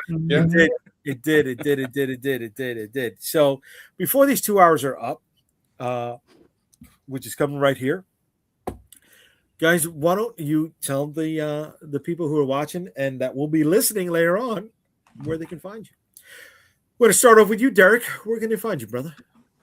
I don't even know if I'm using social media these fucking days, but I mean, you can find me somewhere on like Instagram or Twitter. But we'll figure it out. Go to my YouTube page, Midnight Hustle Podcast. That shit helps. Right. Like and subscribe, all that shit. All right, sounds good. I mean, where can they find you, bro? Yeah, you can find the Rose to Oz as the Road to Oz comic on Instagram and Facebook, and you can just Google me, Amin Amat, and I'll show up on pretty much Facebook, YouTube, Instagram, TikTok. All right, and the comments carry the link to your campaign. So I hope it helps out a little bit. Tom, where can they find you, bud? You can find me watching Laser Blast on VHS as the Lord intended. Or They look like a bunch of foreskin. If you want my comics, you can get that. And then May 22nd, we'll be doing our last issue of Goth Day, which will also have our next card as part of the big 9-card set that we're doing with these guys. Cool. All right. Calero, where can they find you, kid? Instagram, Twitter, Facebook, all those different places. This Sunday night with these two guys. Yes. And then Kickstarter. Magi's Grace, Adventure Finders, Oswald Chronicles next week. All right. Right. And Comic Book Streamland is a part of Unstoppable Comics. For those who do not know, now you know. And you can also find me in these locations. All right. Substack, Blue Sky. How come he gets a Thread, fucking title card? TikTok. Yeah. The fuck is this? He gets a title card? We have to go spell this shit out. No, Give me the info. I'll build it up. Yeah, we get it. It's Unstoppable Comics everywhere. All right. Thank you. Unstoppable Comics everywhere. It's Comic Book Streamland, and on Podbean, you can find us on Comic Book Streamland. Well, why'd you make yourself look like a Loompa Loompa? I mean, it's. I'm not an Oompa Loompa. That's a That's true. chibi. You look like a Oompa Loompa. I'm not an Oompa Loompa. Now I got to change the whole fucking thing. Yeah, what are you doing? Make all the hair white. Yeah, we're coming through. Put the Arn Anderson glasses on too. Good night, everybody. Have a good one. Thank you.